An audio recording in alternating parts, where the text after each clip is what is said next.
Clash Royale.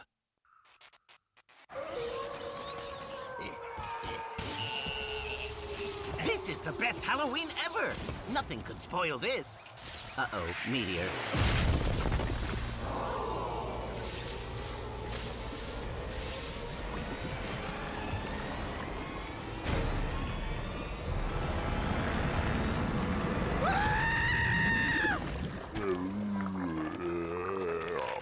I'm sorry, what? I don't speak Gollum. Does anyone here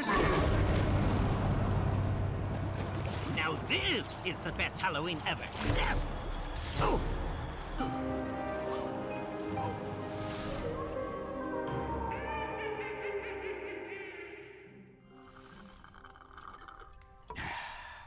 Good video. Very good. I do hope the Blue King loses in this next one, though.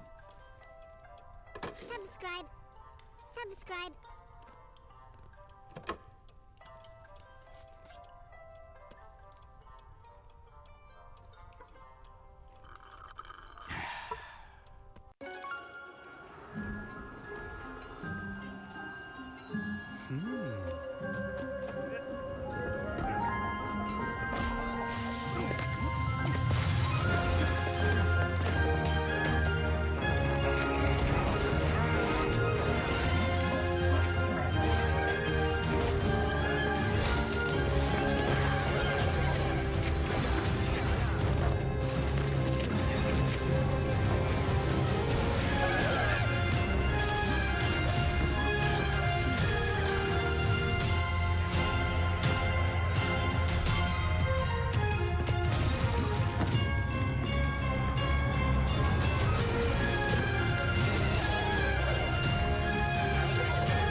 Maybe I should get back to battling. Oh, one more video couldn't hurt, right? Subscribe. Subscribe.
これはすごいですね。直接拔掉了，拿下国王卡。拿到一个游侠的位置很完美，还有吗？まずはトロンが一本選手。We're able to come back from a great response. 파브가 결승에 진출합니다. 决胜一砸带走。 아기로도 이거 역전. 아하. 准备五冠王朝 Nova 战队。そして3発。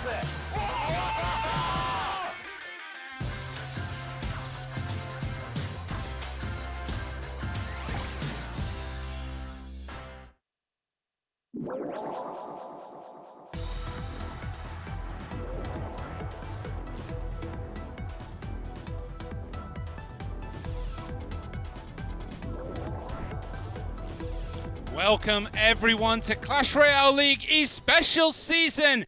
We are in the, week 2 of the playoff season. Yes. My name is Simon. With me is G-Clef. G-Clef, we've lost 2 teams already. Nova Esports and Talon are already out. No, team timing. Yes, they are Oh, gone. team timing. Talon is playing today against Fob, and then second match will be TTG and Ponos. That's why I'm here. Yes, It's great because the start. last thing I looked at was Talon on the playoff bracket. And I was like, it begins with a T. It's the same thing. So team timing and Nova are out. Yes. Sado, gone. Elsiop, gone. Yeah. We lose 2 more teams today. Yeah, 2 big teams are already gone, and today we are still in the losers bracket, and whoever wins today are facing each other. Yep. And then we have the winners bracket winners playing tomorrow. So those are going to be the today and tomorrow before we actually have the finals and the final match before that in the losers bracket. Which is, in words, it can be confusing, but we'll take a step at a time, and it's going to be okay for you guys to understand. Yeah, so first up today we do have Fav Gaming and Talon. How are you feeling about this one, G-Clef? So, look at the matchup.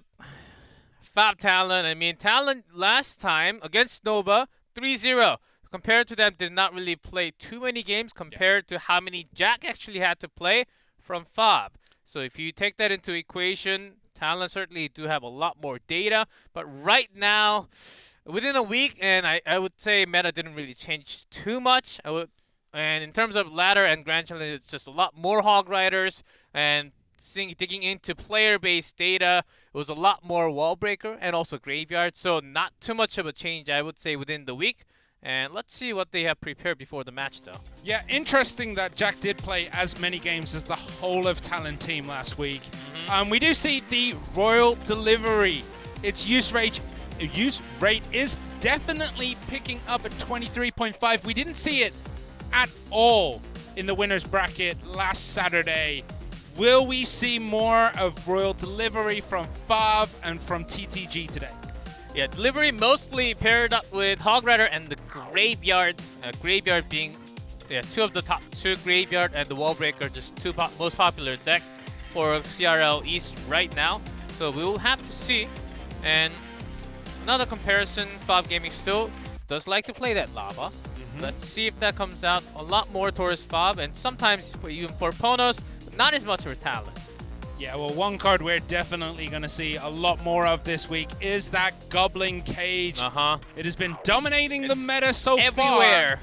It's in every deck. It's in RG Firecracker. It's Lava in Graveyard.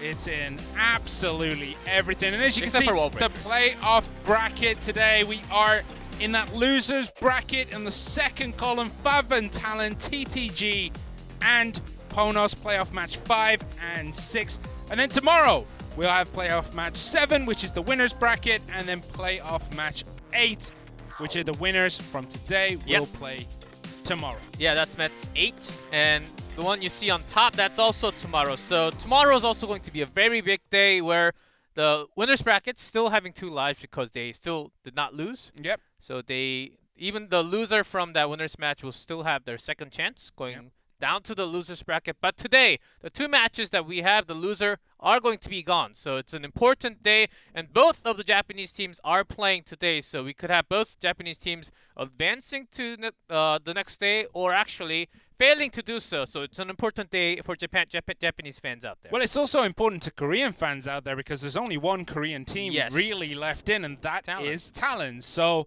we could be losing quite a few countries today. I'm not sure if it's going to happen. I think one Japanese team and one Korean team are going through. Yeah, so we did see some different color in the choice of decks coming out from Japan, and especially from China. China basically handling all the Golem decks. All the Golem decks that were played from last week, only China. TTG, and I believe once from Peace, WDGM. That's it. And Golem, and not even Giant decks with some minor Giant Graveyard. Those are also mostly from Chinese players. Compared to that, every other region seems to be going for a lot more Wall Breakers, just Graveyard, and Balloon, Hog Rider decks. So those basically cover the deck. And also, one other interesting stat that when I was going down the list and checking all the percentage, Wall Breaker actually has the lowest percentage of win. Really? Less than 40%. The only average deck that's lower than 50 was actually Hog Rider, but only only used 7 times, so not enough stats, I would say. But Wall Breakers used 17 times, but only having a win rate of 38%. Interesting. Yeah. I think we're going to see a lot more Hog Rider this week, especially with like the 2.9? 2.9 and 3.0 cycle versions. Yeah, or even 3.1 with the Inferno. I do like Inferno Tower for just trying to guess if the opponent is going to go heavy at all. Even the Giant, I think bringing Inferno is actually a great deal, unless you go against like the double barrel, which does come out which did come out about 2-3 times last week, but not that many compared to the regular season. I feel like if you're going against a Japanese team, though, I think especially Bomb Tower. Fav. Yeah, Bomb Tower 100% would be the better pickup because they do tend to play a lot more of those the cycle decks. They play a lot quicker. If you're against a Chinese team, I think Inferno Tower would be a great pick. But against a Japanese team, no, you need Bomb Tower.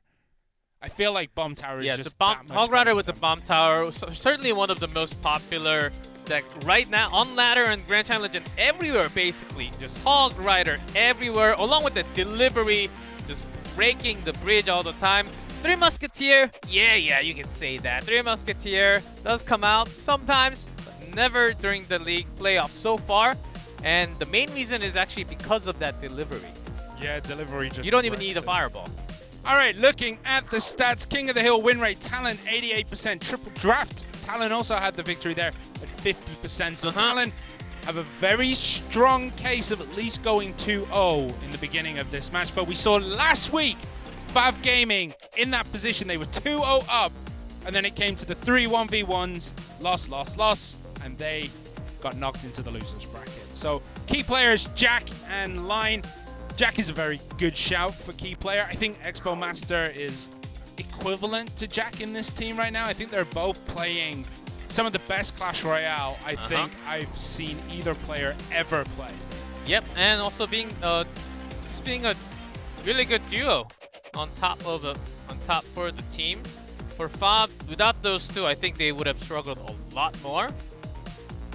Here's the King of the Hill, and of course you have to have KK.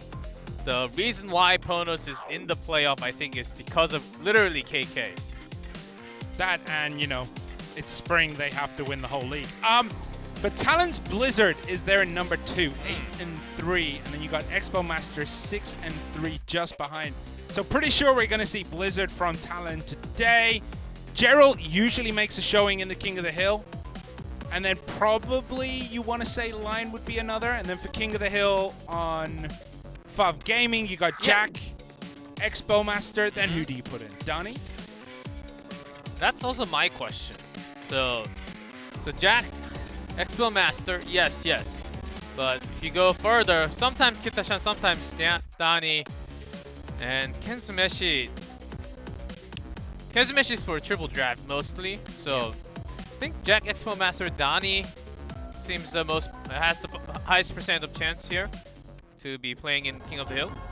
Well, here we are. It is Fav Gaming up first, and it is gonna be Jack. Jack is a phenomenal phenomenal player. He has a 57% win rate in King of the Hill. And from Talon, it's going to be Line at 56. So both players relatively well balanced in terms of the season. I believe these two met last time they played. No, they did not. Line played Katashian and Dani last time. Jack having some insane win rate from last week. Only lost a single game out of the 6. That was the reason why Fob was able to basically advance to today. And compare that, Line Talon, they had a really good day against Nova. Really good deck decision making actually has brought up lots of counter matches for themselves for them to have an advantage going into the game. If that continues to come out like the Hogs and the Lava from Talon that we have seen, I think Bob is also going to struggle, and Jack might be running into some weird decks. Yep, well, we're gonna find out relatively soon here as we're gonna get into it. What are you thinking? Is it gonna be 3.0 Hog versus double barrel maybe? Just 2.9 Hog to start. Maybe bring the 3.9 Lava or 4.0 Lava with the arrows, which it was very successful against Nova from Talon's side. More casual Lava would be one with the cage and the poison that Jack also played last week. I think we're going to see lots of Lava today compared to all the other days because we also have Ponos in the second match. That's a hard question because if you bring Hog against Jack, Jack would know how to counter it 100% because he is the master himself. Yeah, pretty much he is the first Hog Rider ever existed. So we'll see what happens now. Yeah, Jack was actually hiding that Hog Rider last week. Did not play it himself at all. All right, Miner comes in, and there is a Night Witch from Jack. So is Jack going to be playing that giant graveyard deck that we've been seeing knocking around? It is Wall Breakers from Line, though.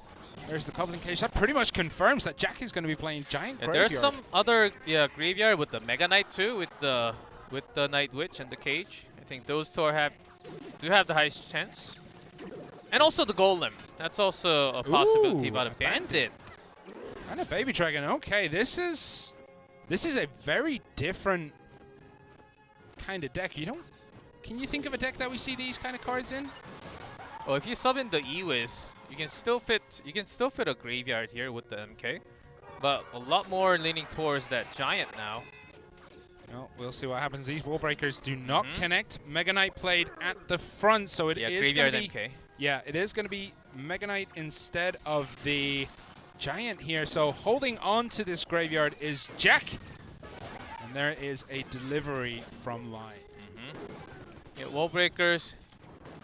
Line has to be careful. And also Jack, he will be eating the cage. First defense with the cage and second defense with the Wall Breakers, but it might actually not be perfect because of having a Bandit instead of the Ewiz.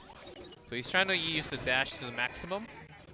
Yeah, Jack is taking quite a bit of damage in the early stages of these games, is quite behind.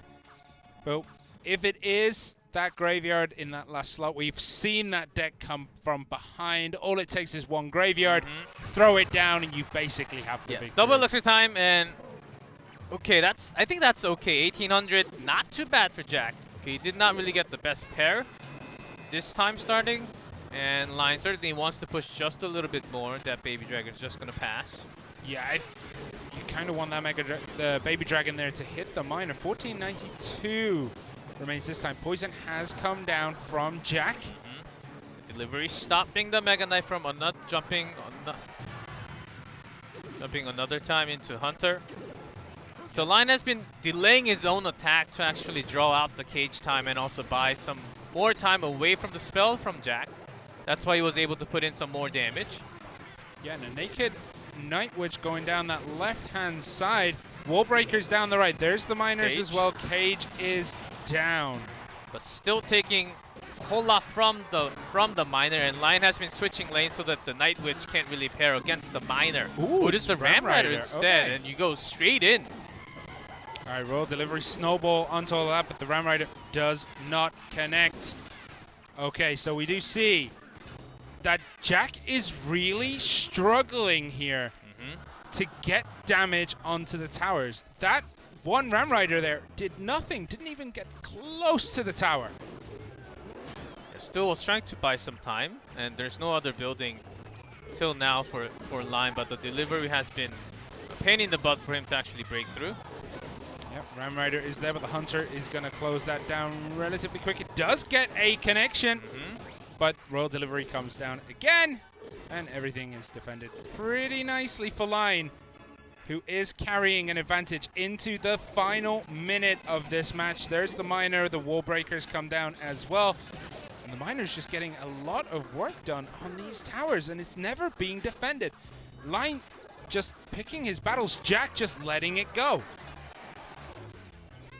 Wall Breakers again. Is there a cage? There is not a cage this time, but the Bats and the Bandit will be able to eat that. Yeah, just enough, and there's a second Hunter next to that Mega Knight. Okay, Royal Recruits are down. Does get a hit. The Ram Rider did manage just to squeeze past everything there. And slowly but surely, Jack is finding avenues, but is it going to be enough? There are 30 seconds remaining. Is he going to be able to get critical damage in a push? It's not looking like it so far. Yeah, because Line is pressuring onto the right side all the time with the Miner. He can't really pair up the backup units behind that MK, but still getting a lot of value from those poison and also charge. That's a big hit now for Jack. Yeah, Line now has just lost his footing in this game. He has to deal a lot of damage in this push, and I don't think it's going to be enough. The Bandit connected as well. 78. Jack, out of nowhere, finds a window to just exploit in Line's defense. That was an uphill battle for Jack for 90% of that game. Yeah, which what we thought was a good pair for the Graveyard too, but with the Bandit there was a slight chance for the bridge, and we were saying, okay, there has been lots of chances already. Why is he holding back this long? And a final attack with the Ram Rider. Certainly the Hunters were good, good unit to go in defense mode for Line, but sometimes against the Mega Knight and the push away from the Snowball, and all you need is that slight range away from the target, and that the Hunter can't really do the full damage. That's exactly what you need against the Ram Rider, against the Mega Knight, but when that's spread apart, then Jack will have that chance.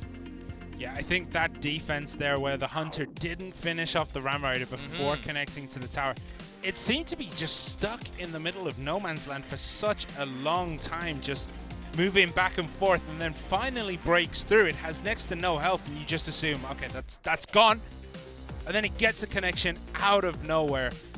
Jack kind of squeaking through there. I don't think that was the cleanest match of Clash Royale I think we've ever seen Jack play. Yeah, but even though, see the average elixir cost, that's basically over 4-0. That's pretty heavy, even if you're holding that Mega Knight. And from the early game, he did not. But he didn't really take too much damage, only down to about 1800 at the double elixir time. So he actually had his chance to defend with the cage, and they found the right cycle in just a minute. All right, so we are going to be picking up with Gerald next. He played that Hog Rider EQ deck twice last week with the Bomb Tower instead of the Inferno Tower. Will he bring that out again? It was successful for him last week. He basically 2-0'd. He got 2 wins and didn't lose. So, I mean, will we be seeing him bring that again against Jack this time round? So, yeah, that's another hard thing, is that Jack is actually the player that has been testing a lot of different decks that you don't really expect, like the P.E.K.K.A that we saw from week 1, and then the weird Expo Sparky that everyone remembers but was to forget from week 1, I believe, from the regular season. Yeah, that was forever ago. I mean, if that was a deck he was looking to play, that would be great. But if it was an accident, then I don't think it was an accident.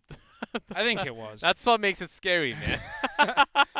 He will try anything once. Okay, so Jack versus Gerald is coming up next. Line goes out without winning a game. Now, that doesn't happen very often for Talon in the King of the Hill. They usually all at least get 1 win and 1 loss. So how is Talon going to bounce back from this? They've lost one of their stronger players very early on to Jack. Is this signaling a kind of collapse in Talon, maybe? Not yet a collapse. I would say a dent in their armor, just a little, but it's not broken. Not even through like 30-40%. I think Lion is certainly a strong player, but Gerald did prove himself in the big stage last week. They still have Blizzard and also One Crown, so they have the chance to come back, but Jack certainly is a mountain to climb as the first one up from Fob. Yeah, putting out your final boss at the beginning of a match is feels kind of cheaty, but Fav have done it. They got the first win in this King of the Hill. Will they be able to get a second? We'll find out soon as Talon's Gerald. Red at the top plays Fav's Jack in blue at the bottom. Barrel Miner, is it going to be the Loon? Nice Golem Bats. We're slightly going towards that Loon Miner cycle for Gerald. Jack with the Miner Spear. Let's see, just a little bit more. Feeling those hogs. One of Royal Hogs or Hog Rider? The Wall Breakers. You think a Miner Wall Breaker? Yeah, Wall Breaker with the Bomb Tower. That's usually what we see from, yeah. Go on the Bomb Tower. Spear combination. The Bomb Tower is out for Gerald, playing that deck that he made work for him last week. So and it's with the Archers, not the Musketeer. So Gerald also actually okay against those Wall Breakers. That's splitting against the two. The core of this deck is very quick for Gerald, as is Jack. So it's going to be fast cycle versus fast cycle. Who can control and who can defend the most efficiently? Yep, and just throwing that balloon when you have that chance. It is going to be the key. And Jack also having a Bomb Tower, if not anything else, in this deck usually. Those the Miners. Yeah, with the log, I believe this is the 2.5 that Jack brought, which is certainly a great deck against the balloon. Spear Goblins played at the bridge and the Bar Barrel to quickly answer them. Knight played at the back, and here is the Miner Bat push. Poison has to come down for Jack to clean up those bats quickly. 2.8 with the Poison. Wall Breakers again gonna get eaten up by that Bomb Tower. And the Miner in the back gonna get some work done. It's not in range of the Bomb Tower. It wasn't phased by the Ice Golem walking by, so it only takes a few shots and it just walks away. It's usually what you just have to do. You can't throw down anything else. There's the balloon from Gerald down the left. Is there an answer? The bats are there, and there is Inferno the Inferno Tower. But will the bats push it? The bats are pushing the balloon to the tower. It's not going to get a connection though, not this time. Yeah, but still the death damage. I think Gerald is actually pretty happy with this trade because Inferno is still standing but getting nothing else done. Again, the Ice Golem eats one shot, and then the Miner continues to go. The balloon is down. You're placing the bats in the center, eating those Inferno shots early on, but look at the placement of that Inferno. Jack says, no way this balloon hits. It's gonna get is it gonna get a connection? It does! No way in hell does that connect. That is insane. And the second balloon started here for Gerald, but Gerald starts taking damage. He was focused a lot on offense, but it doesn't matter. Gerald takes game 2 for Talon. Gerald comes in big again now, this time with that balloon. Quick cycle and throwing that balloon down just in case and checking what the building is first, because oftentimes Bomb Tower, if it's Inferno, okay, I can actually use my bats to stop that damage from connecting from the balloon because the spells that Jack has, Poison and Log. Yeah, the snowball killed those bats. Now this actually getting a connection is insane. It was at low health, it was being targeted by the tower. Barbarian blocks so many shots from the Spear Goblin plus the Inferno Tower. So yeah, great play by Gerald, and then the Miner through the back just cleaned it up. There you go. You love to see it. You love to see Balloon winning. Jack going out in game 2, but he did get one win, which means we're all tied up. Bob Gaming at 1 point. Talon at 1 win. Oh, what a game. What a game. Yeah, so far, and yeah, keep track of this, guys. Wallbreaker, 2 losses again. So it's going lower and lower every single time. And Jack, I do like that twist of Inferno, which is a lot less common compared to the usual bomb tower that we see, or even the cage. Still was not enough against the balloon. Was actually a good drag. Jack placed it near a little bit more to the left, so to make sure that it actually get the drag onto the balloon. But even with that placement, sometimes because of those bats, Gerald is having the next level mind tricks. Just understanding the opponent's spell. Okay, my bats can't really go down easily. Why would you bring the Inferno Tower? Would that be because you know your opponent's going to be bringing the balloon, or do you think they were going to go for something a bit heavier like the golem? I think he was also expecting some lava, maybe. Some lava, maybe some giants. And Inferno against the Hog, not terrible, not the best, I would say, but still not terrible. And Inferno, as you can actually, as well as you hold it, and after holding it, you can still, if you can keep that Inferno for some time, you don't have to worry about the opponent's defense. And if that tower is still standing, the opponent might be struggling to play another card because you know that's going to be messed up by the standing Inferno. I think that's the reason. I think it's to throw off your opponent in some other type of way in your mind tricks. You're expecting a bomb tower to come out, and then suddenly an Inferno. Okay, what is he thinking? Trying to the mind games there. I think that's number one. And also Jack might have been thinking potential of some lava from Talon. Could do. Could have thought that maybe he would be bringing the Hog Rider deck that he bought last week. Yeah, that too. And since he doesn't have the delivery in that deck. Yeah, and he had some quite good tools in there, but it's over. Jack is out in this King of the Hill. We're going to be getting into Donnie versus Gerald soon. This is going to be an interesting one. Donnie, he did manage to get at least one game win last week, but he doesn't really have the best results this season. 10 games played, 40%. So not the best from him at the moment. Yeah, not bad. The only player who actually brought that Royal Hog MK with the cage and the Magic Archer, of course, along with that Royal Hog MK. And that's the deck that he won against Solomon from WEDGM. Yep. The last time these two teams met, Donnie did actually beat Lion and won Crown, and then eventually fell to Blizzard. So maybe he can have Gerald's number today. We'll be finding out relatively soon. And a Heal Spirit played. Is it again the balloon with the Heal Spirit, or is it the Hog Heal? Or even Royal Giant. That too. With the bats as well. Yeah, the Firecracker, RG Firecracker, Hog Rider, or the balloon. Those are the three big types, I would say, with the Heal Spirit right now.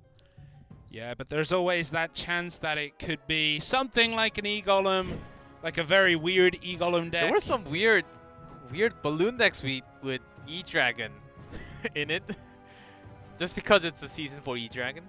Yeah. All right, so it is Firecracker, so we are going to be expecting Royal Giant from Gerald here, I believe. Yeah, with the EQ. So oftentimes with the EQ and delivery. There it is. Let's see if it's as well to okay, distract. so no Knight, just Skeletons instead. So bit of a chipper version for RG. Just eating one hit from that Goblin Brawler. But really nice defense, actually. Pulling it all the way across to the left and then letting it go right again. It's pretty interesting. Donnie doesn't really mind taking some damage. Okay, with the E-Wiz, okay, let's wait just a little bit more because it feels heavy. I'm smelling some rocks here. You think? Maybe not with the poison, not anymore. Could be Giant Minor Knight. Oh, the Heal Spirit. Gonna heal it up, and look at the damage this Royal Giant is getting in here. Ouch! Down to half health. So much damage there. How is he gonna come back from that? What does he have in his sleeve? He does have Mega Knight in the back. Yeah, this is the graveyard. Never mind. No rocks here from Donnie, but instantly with an RG on the other side, he knew that the Mega Knight was coming.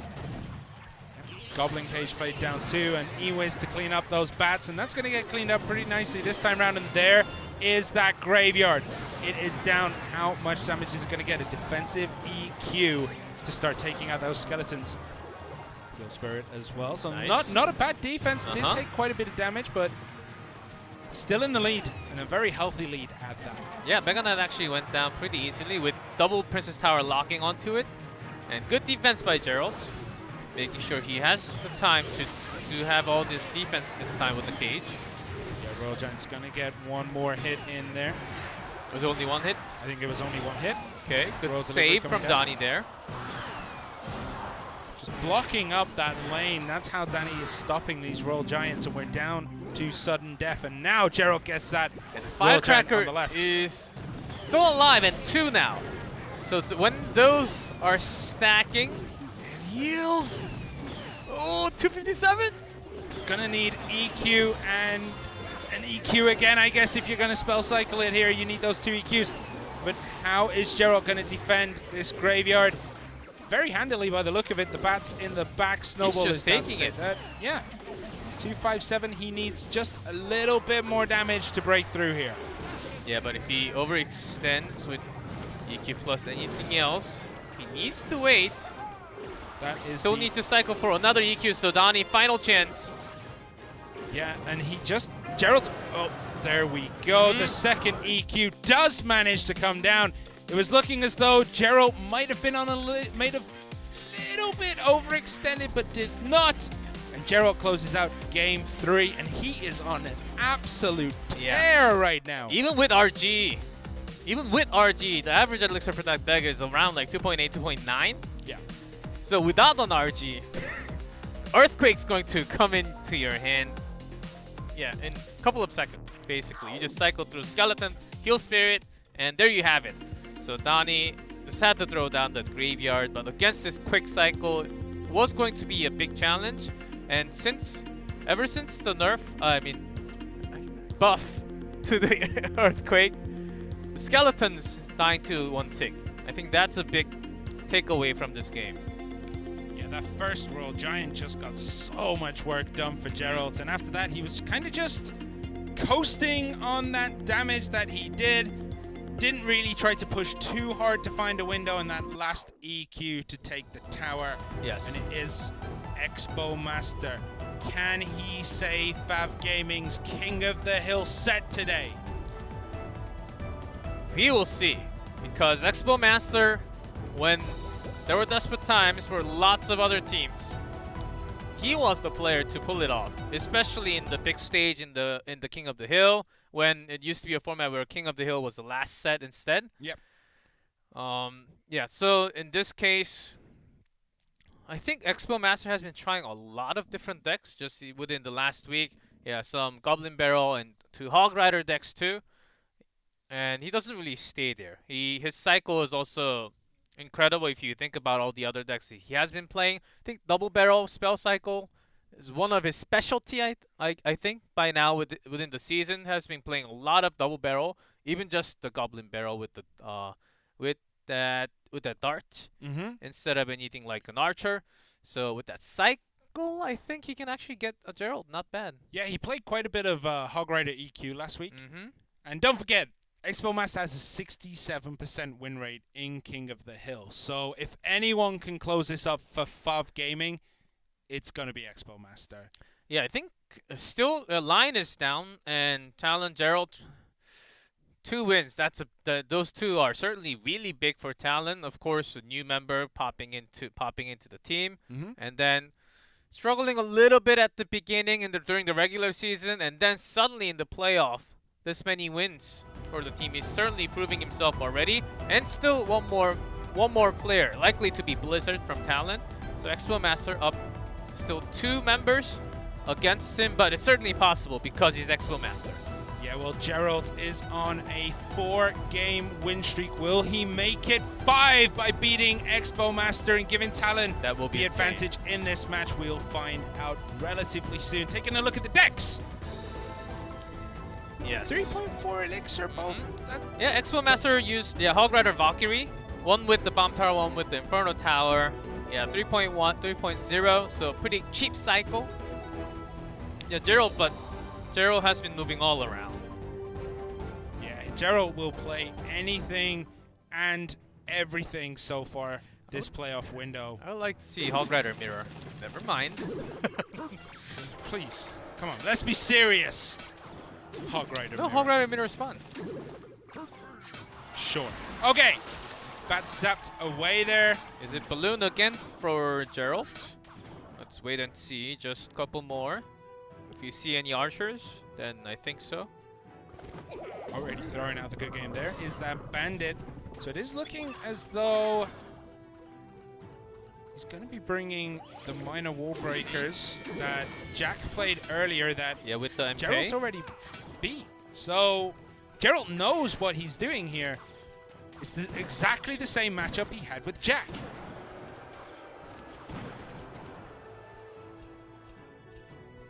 Just feeling each other out, trying to find a brief window. There was the miner going into the back. Bat zapped away again, and more damage creeping through here for Expo Masters miners. 1694 on the tower remains. There's the balloon. Yes, so if it was a ram, it would have been played already. There's that delivery, pushing it away. That perfect time. That looked as though it was going to get ridiculously close to the tower and take at least one hit. So good timing on that roll delivery just to give it that little bit of pushback that it needed. The roll recruit is going to get taken out, and then these bats will also die to the Princess Tower. Yeah, good adjustment. Usually with the wall breakers, you don't really see that much delivery coming in handy, but that spell just has been over weeks and weeks, just getting that popularity in all kinds of decks, being one good defensive solution. Arguably the best defensive solution. It is right now. I can't argue. All right, so the Mega Knight is there. He is up in the grills of this tower and bomb tower, but the miners meet each other at the tower. So good defense here by Gerald, taking next to no damage in that push. Will he drop a balloon? Yeah, love the split for the wall breakers. Expo Master just forcing another bomb tower to be played at the center. Yep, miner meets archer, and the bomber is going to help. And this time the balloon goes down the right-hand side. And the miner played to distract the musketeer. Is that going to buy enough time with that royal delivery? No, that just shy. actually was literally so close with the slow from the snowball. Yep, so... But still going on with the miner on the top. Expo Master can't stop there. Kept on moving with the miner damage. Some more scratch being done. Gerald finding that musketeer there was huge, and it almost paid off for him, but not quite. This royal delivery is proving to be very difficult for Gerald to break past. Yes, so change of placement with the musketeer. Against the balloon, Gerald can't really have the snowball hitting all the bats together with that musketeer. Now even the dash from the bandit connecting into the tower. Is it slowly falling away from Gerald here? The miner does get a very healthy connection there, though. 12:29 remain. Will he be able to catch that? Yeah, because of the bandit, Gerald can't really line up that ice golem with the balloon, and it has been hurting him just a little bit more because of that. Yeah, well, this time the bandit gets completely shut down. We will see the balloon take to the skies. Doubt it with this push. There are bats out. The musketeer is probably now in cycle. Miner distracted by the archers here, the wall breakers. One gets snowballed away. The other does blow into that bomb tower. And Miner cleaned up 9-5-1. Expo Master is getting the better of each of these exchanges. Yeah, this one seems 100% like the balloon. And when the snowball comes, that's going to be the dangerous part. But because of the miner, Gerald did not really have the right elixir to do so this time. Wall breakers played again behind everything. Cleaned up this time, though. The Mega Knight is in no man's land. The miner at the back, I think, are going ham at each other there. But Gerald has lost a lot of ground in this one so far. Yeah, even defensive miner there. And Expo Master, for now, has been pushing the balloon away nicely and without spending too many extra cards. This time, Expo Master uses that zap This on Mega the Knight balloon. is really healthy, super healthy, and the miner does connect. All the way on the back. Few more hits. 67 remain. One zap will finish it. The one zap will just not be enough. With the miner, though, that's it. That's it. There you have it. Expo Master taking that game right there. he controlled that so well. Like Gerald could barely get anything through, and every time it looked as though those balloons were going to get to the tower, it was just shy. Just shy, and just in case, Expo Master also had the zap. Yeah. Not just the delivery, which is like I've got to see pros using delivery. It makes it look very broken. It is already broken, but it's off the charts, off the table. I mean, what else do we need? But Gerald, yes, not just these kind of dashes. He was struggling to find the good defensive card against the Bandit. He was also using some archers when the archers were supposed to be the key against the bats. Or he was going to be wasting snowballs because the miner was always coming to the back. So always lacking that one card against Expo Master because of those bandit plays.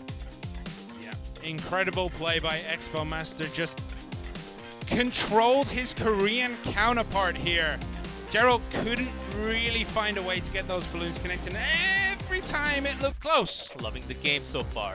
Oh, delivery is just ridiculously good right now. But we are down to game 5 between Talon and Fav Gaming. Who is it going to be in that last slot? It's got to be Blizzard. I mean, One Crown could have some chances in the regular season. It's going to be Blizzard. Okay, Blizzard versus Expo Master. This should be an explosive game because both players have had a very good season thus far. Yep, and also Blizzard, yeah, had some good moment with the lava and also the RG Firecracker on with his deck against Nova, right? So yeah, they did not get to play too many times. So keeping the track of that data means something, but not too much because it was only 2 matches so far, and all the collective data that we have for the past month, April, and all the month before is. We sort of throw that out the window when there's a big patch like this. Yeah, when there's so we don't really talk about the old decks too much. Yeah, when there's 11 balance changes, was it? It's just like, where do you go from there? Yeah, the April, March, and even February only, I think 3 to 4 card changes before, and then suddenly a big bomb drops. Well, we'll see what happens when these two go at it. It is going to be Expo Master and Blizzard. 24 games and 23 games. They are relatively even matched according to the data. 54% win rate versus 52. Yep. Blizzard finished off Nova's Little Chen back to back. One with the Lava Miner Cage and one with the RG Firecracker. And that was a quick 3-0 for Talon. Always, I think Blizzard was always behind TNT's excellence, but he was also a player that was grabbing all the wins for the team back last year. Yeah, an OGN when Blizzard was Dandelion in that team. He played fantastic, but TNT definitely did overshadow, as you say. Will he be able to step out of that shadow one more time and close this out for Talon? Oh, will Expo Master, the Korean stalwart of the region, basically been here since day 1 of competitive play. Will he be able to take the victory here? We'll find out. Let's see, with an E-Ways, Dark Prince. So Lug comes down to get rid of those goblins. The Wall Breakers lined up on the other side. Now there's no Lug. Bandit will be able to help one of them go down, but one does get a connection in there. Bandit versus Bandit is always fun to watch. I love the charges coming in. It is. Sometimes it's because a dash usually eats a lot of those shots and even goes through all the spells. There are some funny moments, like the Mega Knight jumping behind it. Yeah, well, Miner played defensively there for Expo Master, so Blizzard finds a way to get his own in, answered by that Dark Prince at the back, and loads up with Wall Breakers on the left-hand side. Lug is going to be in hand for this one, though. Yeah, keeping those Bandit alive for both player will certainly be the key. Sometimes that much HP is just enough to get an extra dash. Ooh, eating a pretty nasty dash there. Good exchange for Blizzard here. Is getting probably the benefit in some of these exchanges. Just a little bit, but every little helps. And there are the wall breakers going down that side. Dark Prince is going to be able to answer that. Yeah, so Mega Knight seems to be the last card for Blizzard for 3.3. Or even a little lower than that because of the bats instead. But Expo Master. Is it just a minor poison, or are we waiting for that great? Are we waiting for the giant to pair up here? Could be a Mega Knight as well. Ewiz comes down, stops everything there. One big jump in. Ewiz is going to get a very healthy connection. It's quite, 1982. Closing things up is Expo Master here. Wall breakers split at the bridge. Dark Prince is going to be there. The miner will help finish that up. The Musketeer stuck at the bridge is going to go down, so there's going to be a healthy miner crossing the river here.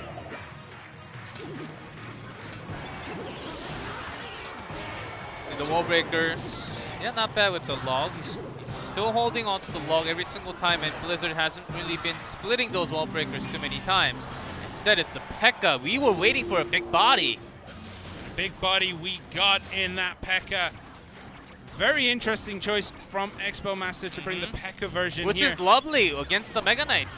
Yeah, how is Blizzard going to be able to deal with this one? It does go down to the Musketeer and the Bats. The Bandit tries to get a charge across the river, but instantly thrown back on her own side. And this is kind of big push, but the log comes out again. The Bats are there to clean up the wall breakers. Blizzard cannot get these wall breakers to break through. The Expo Master trying to just cycle this one out with the poison, and he does have the right answer against the Mega Knight, so the problem lies on Blizzard. How well can he actually defend those dashes from the opponent's Bandit with those goblins? I think those are the key. And maybe with a zap, can he open up a timing for those wall breakers to connect? It's looking harder and harder for Blizzard to get these wall breakers getting any damage on the tower. Expo Master shut down every single wall breaker that has come through. Even a defensive miner just in case there. Expo Master does not want to take any more hits. So finally wall breaker now splitting. Yeah, and another log. Blizzard just isn't getting anything done every time that he has a wall breaker play. Yeah, the log is coming down. Expo Master's holding on to it. Yeah, at least the dash on the bottom right actually connected, so that was a couple extra 100 damage there. I thought that was going to be another hit from a bat just to add that little bit of extra distance between these two players, but the wall breakers again shut down with a great log. How can Blizzard win this one? It's looking more and more impossible. Yeah, poison getting its worth, and the log oftentimes just taking care of those wall breakers, and the bandit just straight out tossing each other's damage away. 3 seconds left, and that's it. Expo Master will take this as the health ticks down. Expo Master shut down nearly every wall breaker time and time again. Even when he didn't have a login cycle, he still shut it down. He had the Dark Prince there. He had the Bandit, the Ewiz. It was just so many anti-wall breaker tools. Yeah, it's almost as if he read the deck list before the beginning of today and was just like, all right, well, I guess I'll beat Blizzard today. It's no big deal. Yeah, the two decks you have to think about first. Graveyard wall breaker. If you are good against those two with the deck that you have prepared, you're certainly good to go. Those two basically take care of 50% of the decks that are being played in Clash Royale League East right now, and also even more than that in the general ladder. So Expo Master certainly has a great read, and in terms of his own cycle, just making it, I wouldn't say perfect all the time, but still with the cycle that he has brought with the P.E.K.K.A., which I love in this deck that Expo Master brought. Yeah, it's a really good choice, knowing that your opponent is going to bring something like the Mega Knight, because most likely, yeah, if your opponent brings anything heavy, if it's, let's say, Giant Night Witch Graveyard, if it's Bridge Spam itself, you have a tool to deal with a lot of the things that those decks use. So Expo Master seemingly getting a perfect read on his opponent there and brings home the win for FAV Gaming in the King of the Hill. Yes, that's a big win when Jack actually took the first game and Gerald 2 games back to back, and we thought, okay, is this really happening to Talon? Is this the day for Gerald? Expo Master just kicks in, says, okay, I got this, guys. The reason why I'm in FAV, I'll bring it to the stage. He brings it, and because of all those wallbreaker deck that are being played so many times, and you would say half and half with the Bomb Tower or the Mega Knight, but slightly more of that Mega Knight. I would say maybe like 6-4. So what you're thinking, and even against the Graveyard with a lot paired up with the Mega Minion and the Dark Prince, yeah, P.E.K.K.A is actually a really good choice. And just in case you're going against any type of heavier deck like the Giant or the Golem, you're also good. P.E.K.K.A takes care of a lot. After the change to the mini P.E.K.K.A, we do see a lot of players and also pros slightly switching over to the regular original P.E.K.K.A instead. Very rarely, though. It's still a very niche card due to its cost. But compared to last month, mini P.E.K.K.A is slowly being less used. Slowly? Mini P.E.K.K.A is basically vanished from a lot of decks. Not vanished, but it's still being used. From a lot of decks, though. We used to see mini P.E.K.K.A with basically everything. It was basically salt, you know? It was in every dish possible. Now it's become a lot less used. It's become some, I would say some jalapeno only if you need it. If you're looking for a cheap tank killer, mini P.E.K.K.A is the answer. If you're the person that needs jalapeno with nachos, then you need it. But if you don't need it, you can just straight up just have nachos. Who eats nachos without jalapenos? What kind of monster does that? I do. What? I'm a We're never going for nachos, G-Clef. Never. We're never going to movies together. Okay, I got it. All right, so we are in that triple draft period, and we see probably the most likely pair at 4th and 5th, Line and Kensumeshi. Kensumeshi has basically made triple draft his own, as has Line. It could be Blizzard, though. Yeah, that's what I was also having if I had my second thought for for Talon, maybe Blizzard, but today might be the end of the season. And you don't have 2 lives in the losers bracket, so I think Line is the player to go, especially, and you can't change the roster anyhow, so. Yeah. You want to pick the safest players at this point in the season, and 2 players have proven themselves for these 2 teams, which is Kensumeshi and Line. So those are the 2 players we will expect to see. FAV Gaming do indeed throw out Kolomeshi. He's here. Kensumeshi for FAV, and for Talon it is gonna be Line. So no surprise there. Line coming off a pretty handy defeat in Game 1 in King of the Hill. Yeah, facing against Jack, though. So I think that was a big take, which it could have won. His wall breaker did not really work out the way he wanted to against Jack's MK Ram Rider, which not a lot of people have actually expected to come out from Jack, but Jack is also a player that would throw out something weird in the deck. So triple draft, again, Kensumeshi has been falling into really nice set of decks. Half defense, and then when he sees an opening, just have one big play and then win a game. Yeah, well, the last time these 2 players faced off in triple draft, it was that guy on your screen there, Line, who took it 2-1. Will he be able to repeat the feat today, or will Kensumeshi get revenge for that loss? We'll find out as the drafting has almost concluded here. Yep, Line already, do see a lot of players just finishing the deck even before the time runs out. Let's see the win conditions and the spells, which has been super important. And there's a Hog Rider Prince. Yeah, very defensive tool. Yep, very good defensive answer here to that Hog Rider. So how's Line going to be able to deal with that in the future next time those 2 cards meet each other? Oh, nothing else. And Musketeer does take a hit from the Prince. So with the Night Witch, that means Line. Kolomeshi time! He does with the Night Witch and the Prince. Looking like the old version of Golem deck. Looking like a circa 2017 Golem deck, that's for sure. Okay, Arrows comes down, takes out that Dark Goblin that could have proved very problematic. Ice Golem's also great against those bats. Yep. And that golem was shut down very early. Got nowhere near the tower. The barbarians were an excellent choice from line, but the Night Witch does get a hit. Yes. And these bats are going to get a little bit of a chip in there. Yeah. Night Witch reaching to the tower. Bad news for you. Yep. Usually doesn't happen too much. Okay, he does have the cage. What? Wasn't this supposed to be triple draft?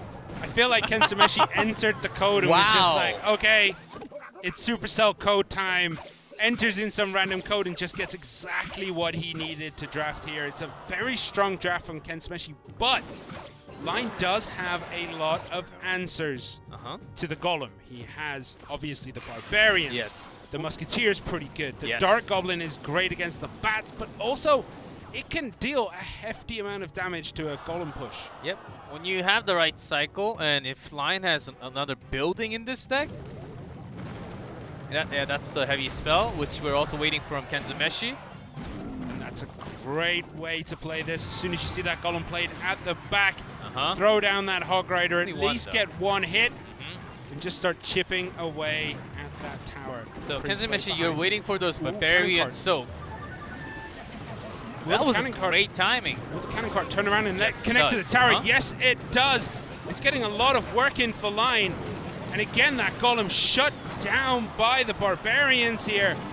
And that is the end of that push. The Hog Rider comes in. Bats to try and answer. Did pull the Brawler a very long way back, which is less damage on that tower for Ken Sumeshi. And look at that, the Golem played in the center here, which means the Night Witch is going to get in front. And it is going to get taken out by the Musketeer, but that was a smart choice. You wanted that to try and eat the hits from those Barbarians that just got rocketed. So Kenzumeshi wanted that to be exactly like that, to get those early bats to be out, so that the Golem takes care of all the bats. Bats actually doing all the damage to the Barbarians instead. So smart play by Kenzumeshi by throwing that, because he was taking too much from those Hog Riders. In speed, Line is going to take the game. Well, now we see the Barbarians played already, and that might just open a window for Ken Sumeshi to throw down that Golem. Was this? It was a bait. It looks as though that was a quality with the EQ! bait. And the Hog another hit. With another spell tick, any tick from Line, that will be game. That bait was unbelievable, but the Golem is close to the tower. There is a rocket. Is it gonna be enough? 104, the death damage might be enough, but no! The EQ comes down.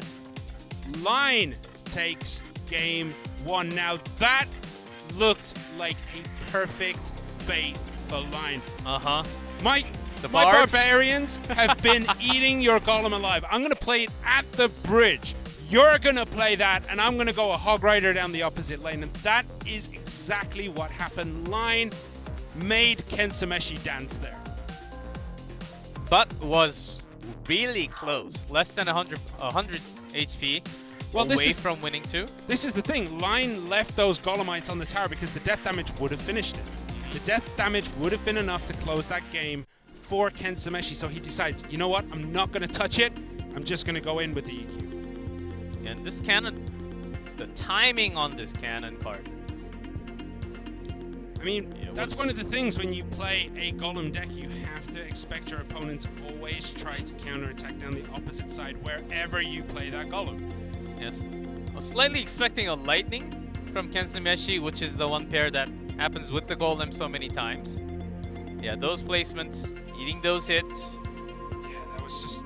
And he was played. We didn't get to see it there, but basically it was played. And the Hog Rider there just to distract the Night Witch long enough for the EQ to get back in hand, back with that elixir. And also to drag all those bats so it doesn't reach the tower. So smart for So Line. many smart plays for both plays, and especially at the end, just to get that tick, to get that victory.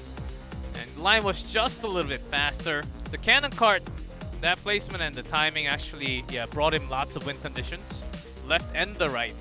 Yeah, if the Goblin Cage was played like one square up or one square to the right, or even at the bridge.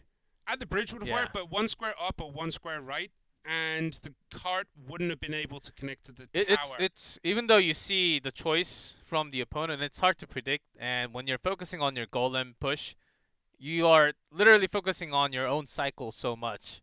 You would understand, right? Yeah. You play Golem, you do not care what the opponent plays. You just focus on your attack and your attack only. The cannon cart could have been a very obvious choice.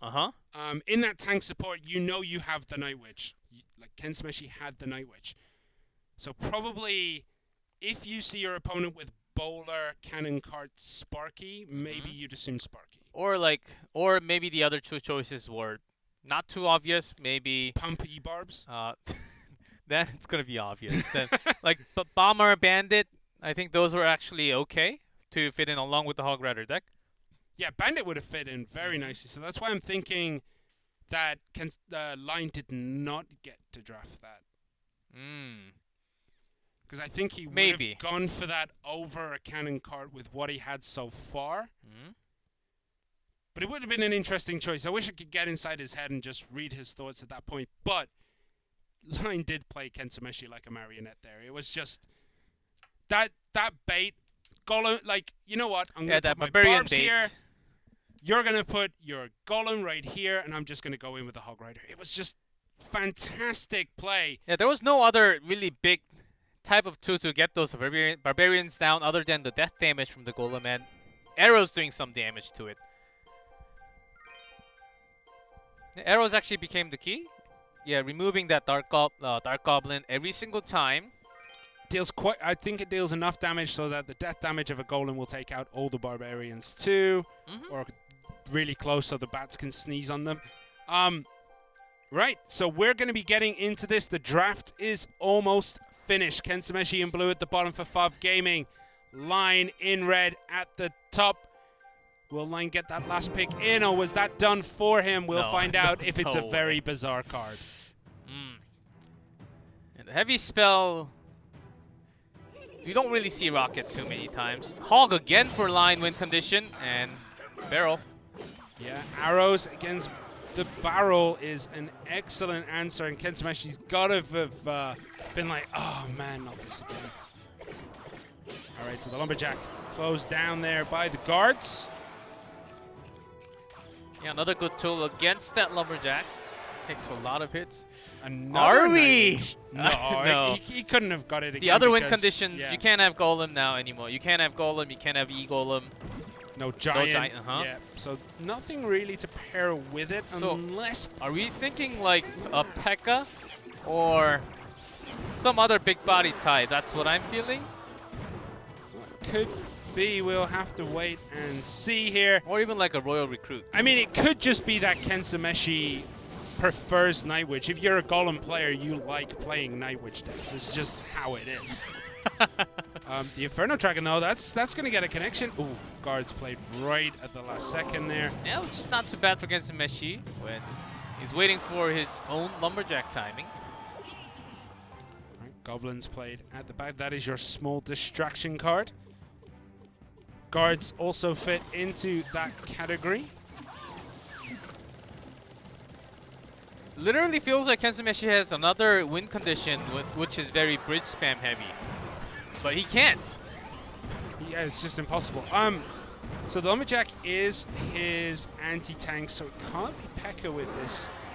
What other big body could he have to put down here? I don't think he's going to have one. I think it's just a comfort pick. I don't know. Maybe a battle healer? No, I can't put battle healer.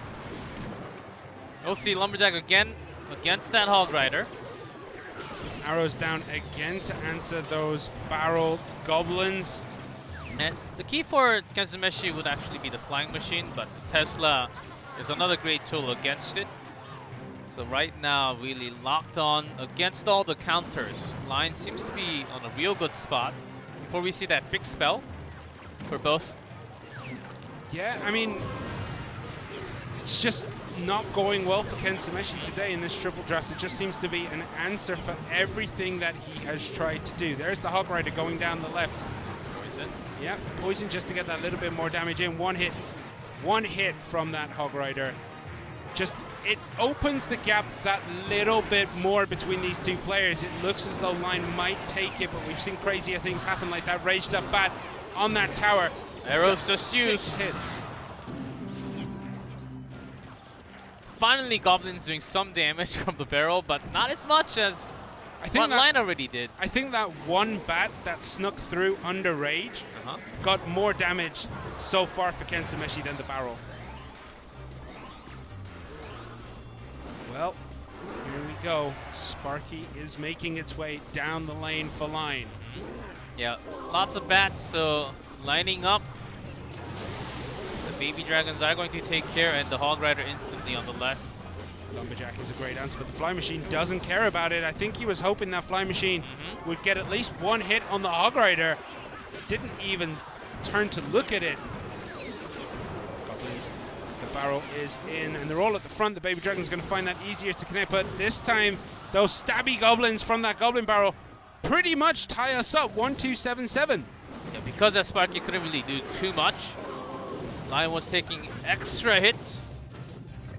In defense, did not really have the the most amount of elixirs for defense. Now Arrow got to be saved. So, I mean, Lion has found that he cannot get through so easily with these Hog Riders, because then the Lumberjack comes down and a Fly Machine might be played. Log again just to stop that damage. Arrows in against the Goblin Barrel. Poison has to come down. So this is Line's key thing now. He has to start cycling those poisons on the tower. Yes, but if Kensumeshi has Rocket, it could all be over. Yeah. Since Hog Rider is certainly not connecting with Lumberjack plus the log. And Lion has to be careful. There's that Fireball to put in just extra damage. Arrows. Seconds left. Can Kensumeshi get back to another Fireball here? I think he just about has it. But one hit from the Hog Rider. Just enough to push Line over the edge there. Line takes it 2-0 against Kensumeshi. And Line completes the double over his triple draft counterpart this season. Oh my. Kensumeshi. So this is what I thought in the middle of the game. After playing game 1, even though you pick up Goblin Barrel, maybe his win condition actually had something like a Giant or the Golem, but instead he took the Goblin Barrel as a bait.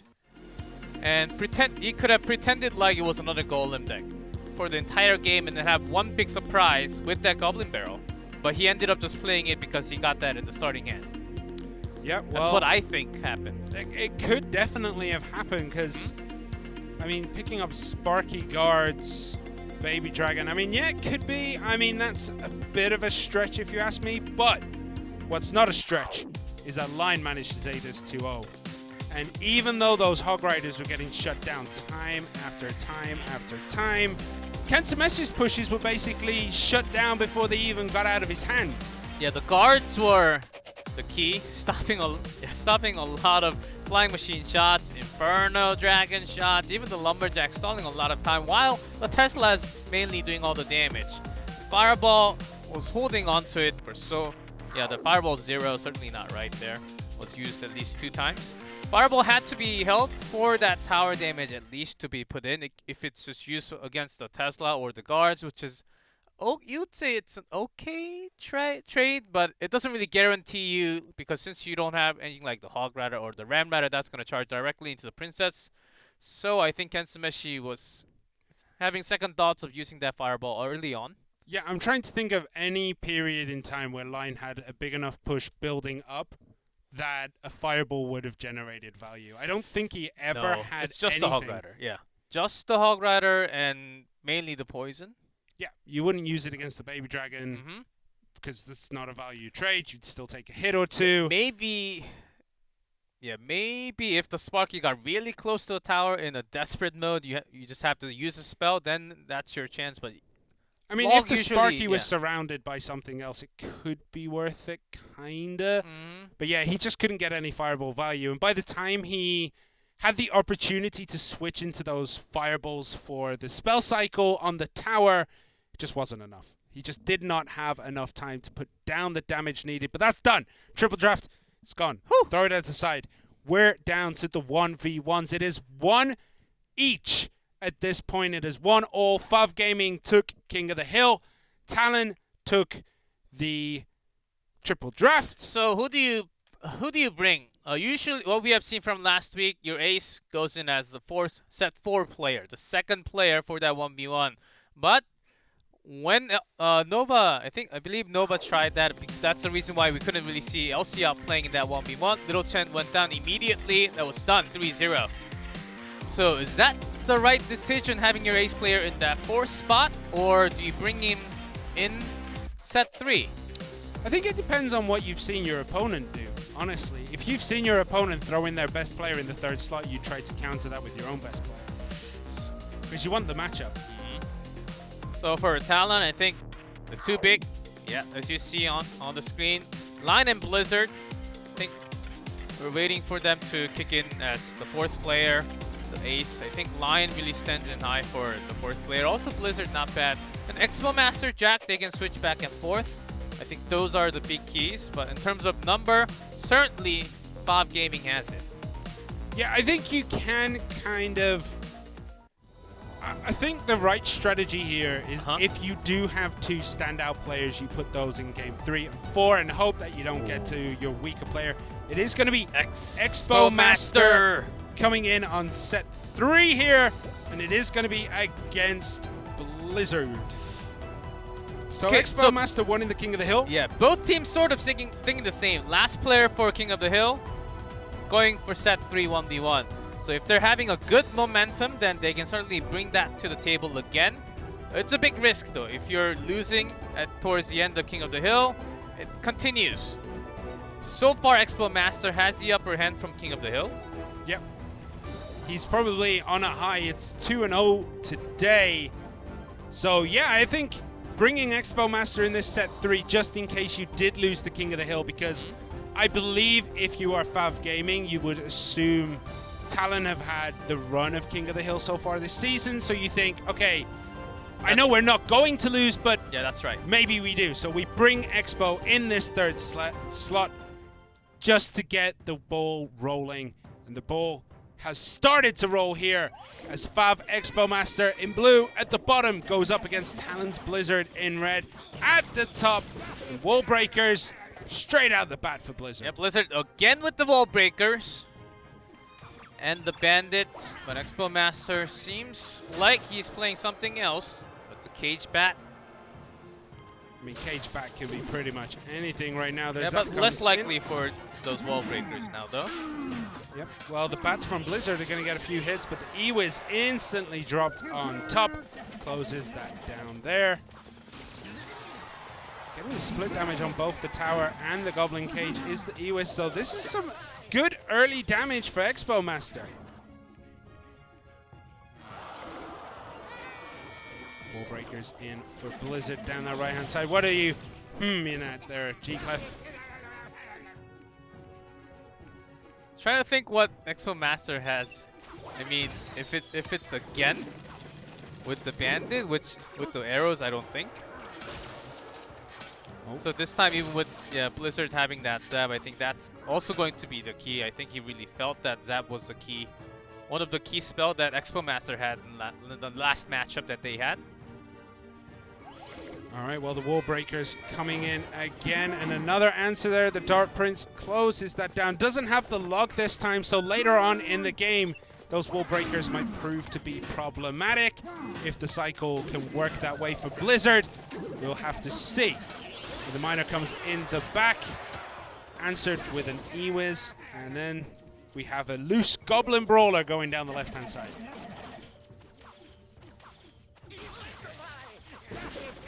Taking minimum damage so far, Expo Master was taking some minor damage, which was about it. Wall breakers go down the left. Expo Master has plenty of elixirs to deal with it, but one does sneak past that Dark Prince, who slightly played to the left, which isn't that good, and it is going to be a Sparky from Expo Master. It's a weird version of Sparky, and we've seen some giant Sparkies. There you go. Yes.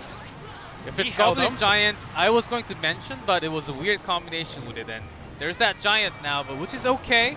He held on for it for so long, though. You'd think he would have maybe played that Sparky a little bit earlier and tried to get the ball rolling just before double elixir time. I think he was waiting for that Mega Knight, but Blizzard just held on to it just a little longer, which is still okay with the cage dragging it, even the bandit. Well, the bandit does get answered by the brawler in the tower, but the miner for Blizzard is getting work done on that bottom right-hand side. Okay, and the bats, one bat connects onto the tower under the protection of the giant here. 1-8-1-2. So Expo Master is on the back foot a little bit, but he does have an answer for nearly everything that Blizzard has. So will this advantage continue for Blizzard? We'll have to find out. How long can you keep that Sparky in or out for both players? Blizzard does have an extra zap to save his day when things get out of trouble. Well, Mega Knight dropped again. This time it's not getting that splash damage on the Sparky, which is pretty bad for Blizzard. He needed that to start connecting, but I think it's going to get shut down by this Musketeer. It's going to be close. Oh, does get the splash! The splash damage from the Sparky connecting. That is one of the problems of playing the Musketeer so close to your tower against It usually happened with the Musketeer all the time. And even offensive zap from Expo Master to keep that Sparky. And even the Giant getting some punches in the tower now. Another Sparky played here for Expo Master. Good zap. Turns around. And a great miner from Blizzard. Delaying another shot from the Sparky. Sparky's going to go down to the Musketeer this time. And the wall breaker is shut down by Expo Master. Yeah, with the miner placement, Blizzard was trying to connect at least one of those wall breakers to the right, but did not have the chance to do so. Okay, without the cage, the Giant still pretty healthy, and this might be it. It is indeed Expo Master taking game one. He held on to that giant Sparky forever. Forever! Yeah, for a very long time. He didn't even play, like, usually you will see if you're playing something like that, the first Sparky comes down at 1 minute. But he held on for it for so long. So, for Blizzard, it was even worse. You want that Mega Knight to get the damage onto the Sparky, but it didn't. And this is the Sparky that gets the damage through the Musketeer here. Look at that. You so hate to see it. Did he not have Zap? Because he played Wall Breaker. Certainly he had enough elixirs. I think he was expecting to be able to beat it, or it wasn't in Cycle because he played it just there. It would have been maybe one card out of Cycle. But yeah, the Giant was just too much. And Expo Master takes the first game between these two. Matchup advantage, you would say Expo Master had the matchup advantage, right? Yeah, against the Mega Knight, that even the cage, Giant can actually take a whole lot of shots. So I think Expo Master went like deep down level going into the mind game against Blizzard, saying, okay, similar combination but with the cage, but there is also a chance for P.E.K.K.A. again from Expo Master, and Blizzard must have thought, okay, is this just a different spell version of what he just played before? I have to think about the P.E.K.K.A. So there was a reason why he couldn't really drop down that Mega Knight. Yeah. And then he plays it right after he sees the Sparky. He says, okay, this is something different. Let's try to work this thing out at the bridge. Yeah, that one shot turned everything around. Why is it always the Musketeer who stands next to the tower and lets a Sparky hit it? It is always the Musketeer. If you're against the Sparky, do you think it's better to move your Musketeer like in front of your King Tower to the side that you want to defend on? So that way, if there is a Sparky, it's not going to get that splash damage. It's usually hard. Usually that happens because you have enough elixir, 10 elixirs, and so you want to buy some time, so you place a Musketeer all the way from behind the King Tower, and it just marches towards your Princess Tower. Against the Sparky, I feel like that is risky play. Yeah, but if you're still placing it anywhere closer to the field, not as far back, then you might just be throwing it to slaughter. That's basically what it is. And even though or you might be basically wasting elixir. So, and then when you're being pushed, you might be regretting and saying, okay, I should have just played it all the way from the back. Yeah, but then you regret playing it at the back because the Sparky gets a hit. I mean, it's Bring the Mini circle. Pekka instead, or bring a baby dragon. It's the instead circle of life. of no. Sparkies. Circle of Okay, Sparkies. so it is going to be Expo Master who took game 1 here today for Fav versus Talon. Will he be able to do it again and take game 2 from Blizzard and put Fav Gaming 2-1 up? We'll find out. The miner comes in here from Blizzard and Spear Goblins from Expo Master. Heal Spirit as well played at the bridge, just cycling through that. And Bats played at the back. G-Clef, I can see thinking. What are you thinking here? Hogs from Expo Master. Firecracker? Still possible. More likely with the RG though. There you go. You don't really see those Spear Goblins too much along with that RG. All right, well, the Goblin Cage is played right at the front, which means that Brawler is going to go to town on the Royal Giant, but still, you take 2 hits. And another Goblin Cage comes down. So it is Goblin Cage cycle versus Miner. Yeah. What? Yeah, Graveyard. So against, and I think Expo Master with this version still has a Knight in the back of his hand, so which is also okay against the Graveyard. Yeah, well, Royal Delivery coming in, stopping that there.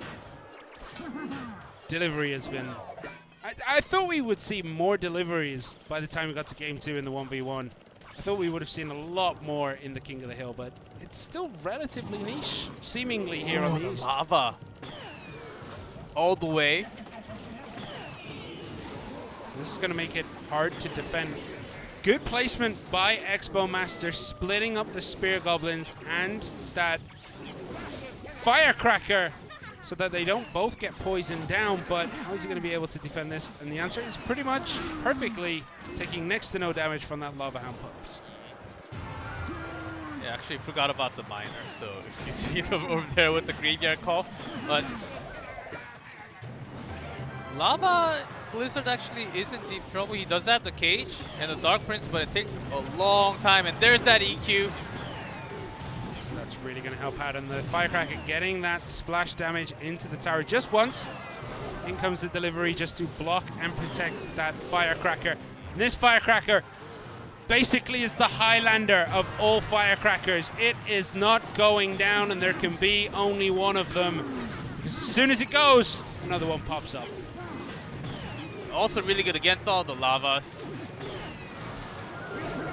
Delivery being one of the perfect tools against it. Miner activates the King Tower. Is it going to be that problematic? Yes. With the advantage that... Even with the advantage Expo Master already had, King Tower activation is crucial. I mean... Yeah, Blizzard already says good game because unless there's a huge mistake from Expo Master, I think this is... Yeah, he just does not have the uphill tools. Slope. Doesn't really have the tools to deal with this Royal Giant. Perfect EQ for Expo Master. RG with the heal continues to rise. One more hit from the RG. Yep, 2-4-2. Royal Delivery comes down again and closes all that up. 17:69, and there is 1 minute 30 left. So Expo Master can play this nice and slow if he feels like, or he could finish it with 2 EQs. Yeah, the moment the lava goes down, RG time, or EQ cycle, Expo Master, he can finish this with style. So Blizzard, knowing his fate, can't really do too much about this now. Yep, it's like watching a car crash in slow motion. As the last earthquake there it comes is! in. Expo Master 2-0! Wow! And that puts us to 2-1. Match point. So Expo Master 4 games in a row. That's impressive. And the decks he has brought somewhat of a mix between the two. There's one with the Heal Spirit, another with the Knight. But without the Knight, just having the Heal Spirit with the Spear Goblins with the RG Firecracker.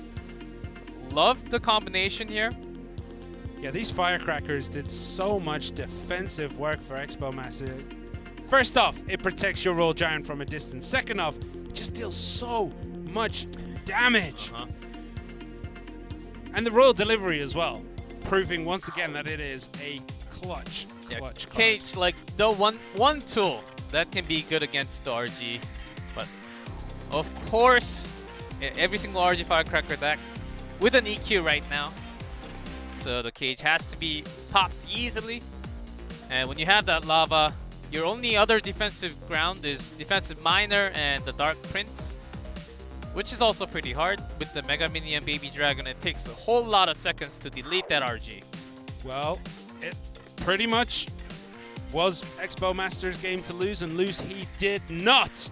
We'll be going into set 4 relatively soon. When a player is playing this hot, would you put on a fake mustache, take his glasses off, and put Expo Master against saying it's Jack so that he can finish off the match? No. But Expo Master had, so far, a great set of decisions. Loving the deck in style from, not just from Jack, Expo Master. I think Fob is really putting on something like CRL China had last year, where they would bring a standard deck with some weird spells sometimes, or with some weird combinations, like the Mini P.E.K.K.A, which back then wasn't really popular. Yep. Yeah, I'm talking when no one used it, and Mini P.E.K.K.A said, that's a Mini P.E.K.K.A. Like, Mini P.E.K.K.A, right? Yeah, back then, China used to do that a lot last year. Now, Fob is trying something like that. I feel like that's what's happening right now, and actually being the winning condition on their own with their spells like Arrow sometimes, the P.E.K.K.A use.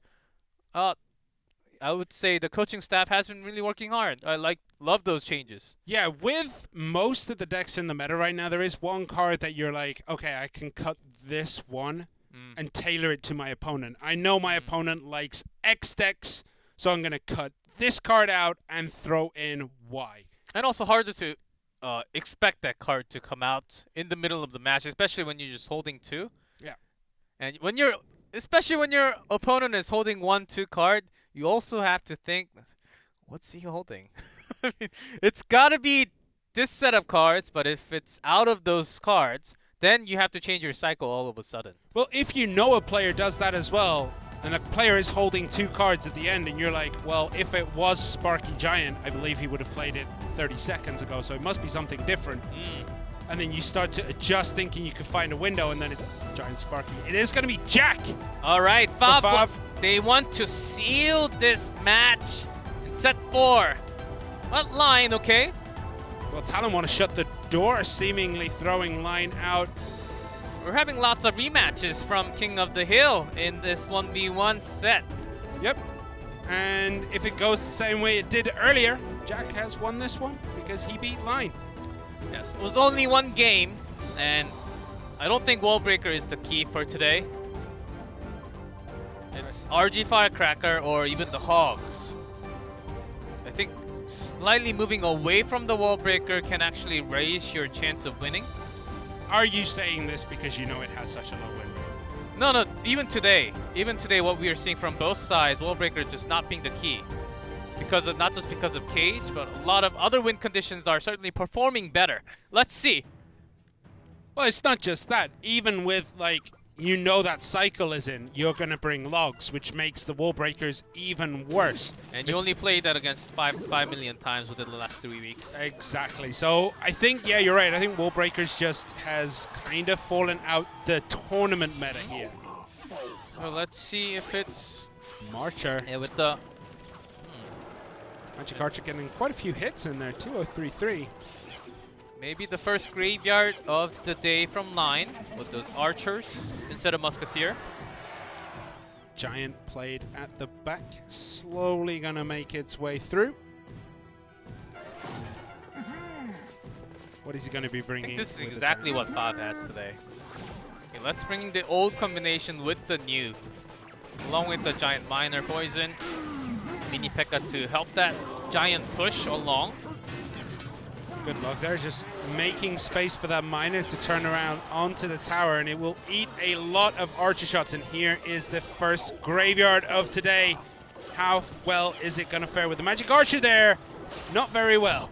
The Brawler was trying to sneak into the range, but instantly deleted with those skeletons, with a zap.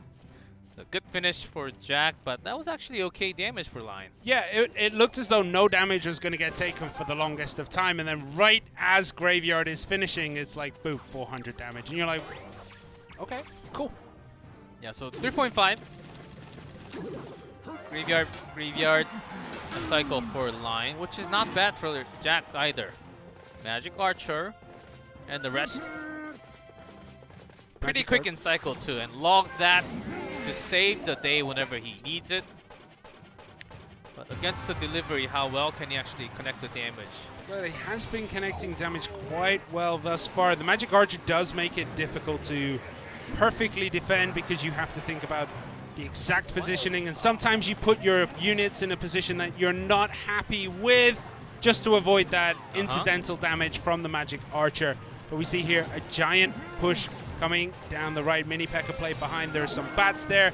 Skeleton and the Magic Archer is going to get that incidental damage. Look at it go through the Mega Minion. 4, make that 5. The Mega Minion was just in the wrong place at the wrong time. It moved over. Maybe Line was expecting the Giant to move a tad quicker, and that just was so much damage from the Magic Archer. And again, look at this. 1, 2. Next to the Dark Prince immediately. The log there, did it push the Another Dark shot. Prince? It looked like it might have pushed the Dark Prince in. Another shot there we go. from the Magic Archer. It seems like it's about to hit that Princess Tower, but Line knows it with that Giant and the Bats. That's going to be a game for Jack with that Magic Archer against the Graveyard, one of the better tools. Magic Archer is back, doing what it does best, being a win condition that you really do find difficult to deal with at times. Line maybe could have placed his cards a little better to avoid that damage, but I mean, Jack here was just working out the angles. Look at this damage here, just so many hits. And it stands outside of Line's poison too, so it didn't even fall to that. Magic Archer. Even in the poison, it takes a long time. Full poison seconds. I want to know how much damage the Magic Archer did on its own. About like 1,700. I'm not lying. No, I think that it's about 1,700. That sounds like an understatement to me, G-Clef, because I feel like it did about 2,200. I think there was only a couple of minor hits and maybe a couple of bats, but wow, Magic Archer just closing that one out for Jack. Line basically had no chance. It was rough. Certainly a rock-solid deck against the two most popular, even against the Wallbreaker, and also Graveyard, which was rarely used so far today, only one. But again, when Magic Archer is back, guys, and when you have something to back it up to get that angle through shot into the tower, and especially when the opponent's spell is not directly like a fireball or anything like a snowball to keep that angle away, to change direction. Yeah, poison. I'll take the damage. I'll take the damage, but you're taking a lot more damage from my magic arrows. Just what can you do? Because if you don't defend the front against the Giant, you're gonna lose. If you defend the sides, the Magic Archer is gonna get the incidental damage. It's like, what could Line have done differently there? Well, with the Archer, it's rough.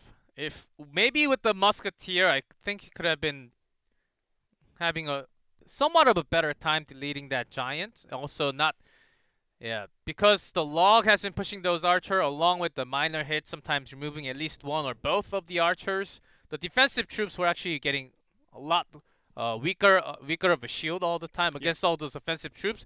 Maybe with the Musketeer, a deck choice that you just place in Archer or Musketeer oftentimes. Just 0.1 elixir average difference. Maybe he just should have played a different deck. That's basically what you're saying at this point. Maybe he should have just played a different deck. Yeah, right now Talon just playing a very standard, sticking what we have seen from last week and the weeks before decks.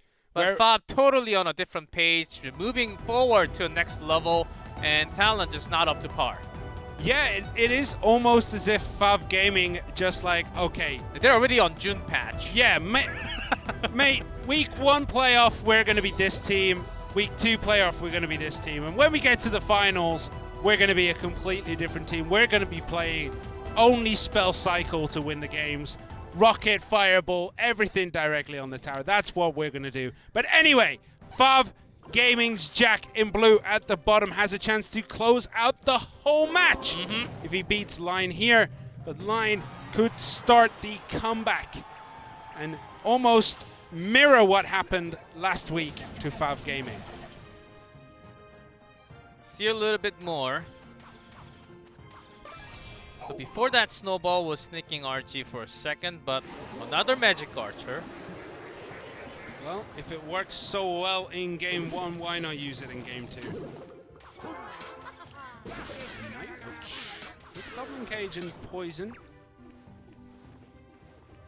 It's going to be Giant. Doesn't quite fit a Golem deck here, so it might be something a little bit tricky. Yeah, we can see a Giant Miner from Line. This Miner Poison with the Giant, with the Night Witch. We have seen that from, I believe, Yakitori last week from Ponos. Well, Bandit is going to be a poison of choice here for Line, and there is the Giant from Jack again, playing the same deck. This time the Magic Archer is not in range to get those connections into the tower, but he is now. And the Mega Knight drops on his head and shuts that Dream down. Giant closed down. No damage really taken here by Line. And it is going to be, that Ram Rider that we saw earlier today. Is it going to be able to get a connection through these bats, through the log? Great Snowball, removing all the small tools. And the Brawler is just still healthy. It's going to take most of the tower Oh down. my. 4-7. I think that's the most amount of damage we've seen from a Brawler in playoff so far. Except for that one King Tower damage that we have seen for three crowns. Yep. Well, the poison cycle begins for Line, so he can just cycle that tower down and close it up for him. All he needs to do is lay down some perfect defenses on this left-hand side and against the P.E.K.K.A. and bats that are going to be coming down the right. And another Giant. Look at the cycle here from Jack. Cycles around so quickly you can get two. A second Giant, and the Miner played at the back is getting work done, but it looks as though Line might have shut the door in his face already. Magic Archer on that left-hand side, though, definitely had something to say about that. Baby Dragon closes out that tower. Yeah, 13 seconds. Jack tried to open another set of windows towards the left, but Lion had extra tool to defend with this big of an advantage with that Brawler push with the Ram Rider. Minutes ago. So Jack falling this time against Line, so bringing another bridge spam heavy deck to go against. Yeah, just making sure when you have the bridge spam, not giving the best angle against the Magic Archer. I think that was the key for Line. And the first Magic Archer you see, immediately poison. Yeah, immediately. Immediate poison. Okay, I can't let this happen anymore.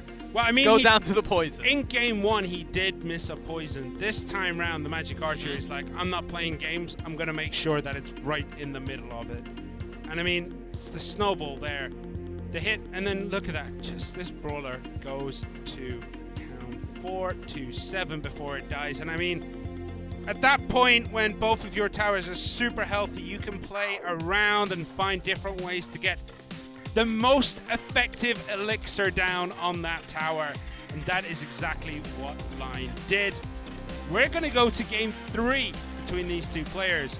Is Line going to be able to close it out against Jack and give Talon one more life in this match? He definitely can. We'll see. I don't think this is the only deck that Jack has brought specifically against Talon today. So Line's got to be careful still. Yeah, game 3 when Talon does not have another life because they're down 2-1 right now. Yep. And Jack still, I think he can actually bring the decks from last week, which had the P.E.K.K.A. of a surprise. I think there are still lots of other decks that Jack can play anything, and we know this. Yeah. Will he? That's but the true thing too. is, will he do that switch and play something else? That's the question, because a lot of these players do get a little bit comfortable when they play a deck in game 1 and they win. They lose in game 2. They're like, all right, I'm going to go back to game 1's deck. And it's a psychological thing. You're like, well, I beat him once, I can beat him again. But then your opponent's like, okay, well, I know he does this. I'm going to bring the deck that counters game one's deck. Yep, and especially in the last game, the moment that Line brought out that Ramrider along with the Brawler out from the cage, the Mini P.E.K.K.A was already down. So one good defensive tool against the Ramrider was already used against the Mega Knight, and second source of defense, didn't really have it. Maybe defensive miner only buys some time, but it's gone immediately. Also, if it's slowed, snared by the Ramrider, doesn't even get close to it. So, and having a lack of building there also did hurt him a lot. So maybe bridge spam type of his own, or even a wall breaker with the bomb tower, I think can actually be okay with the quick cycle against what Line has just played. Let's see the deck choice for Jack. He has certainly played a lot of different decks last week. Lots of wall breakers, even lava. Goblin barrels also okay. Yeah, well, we're going to get into this one. I don't think Line even played that many decks last week. He only played... No, he played 2, and he bought wall breakers, which he won with.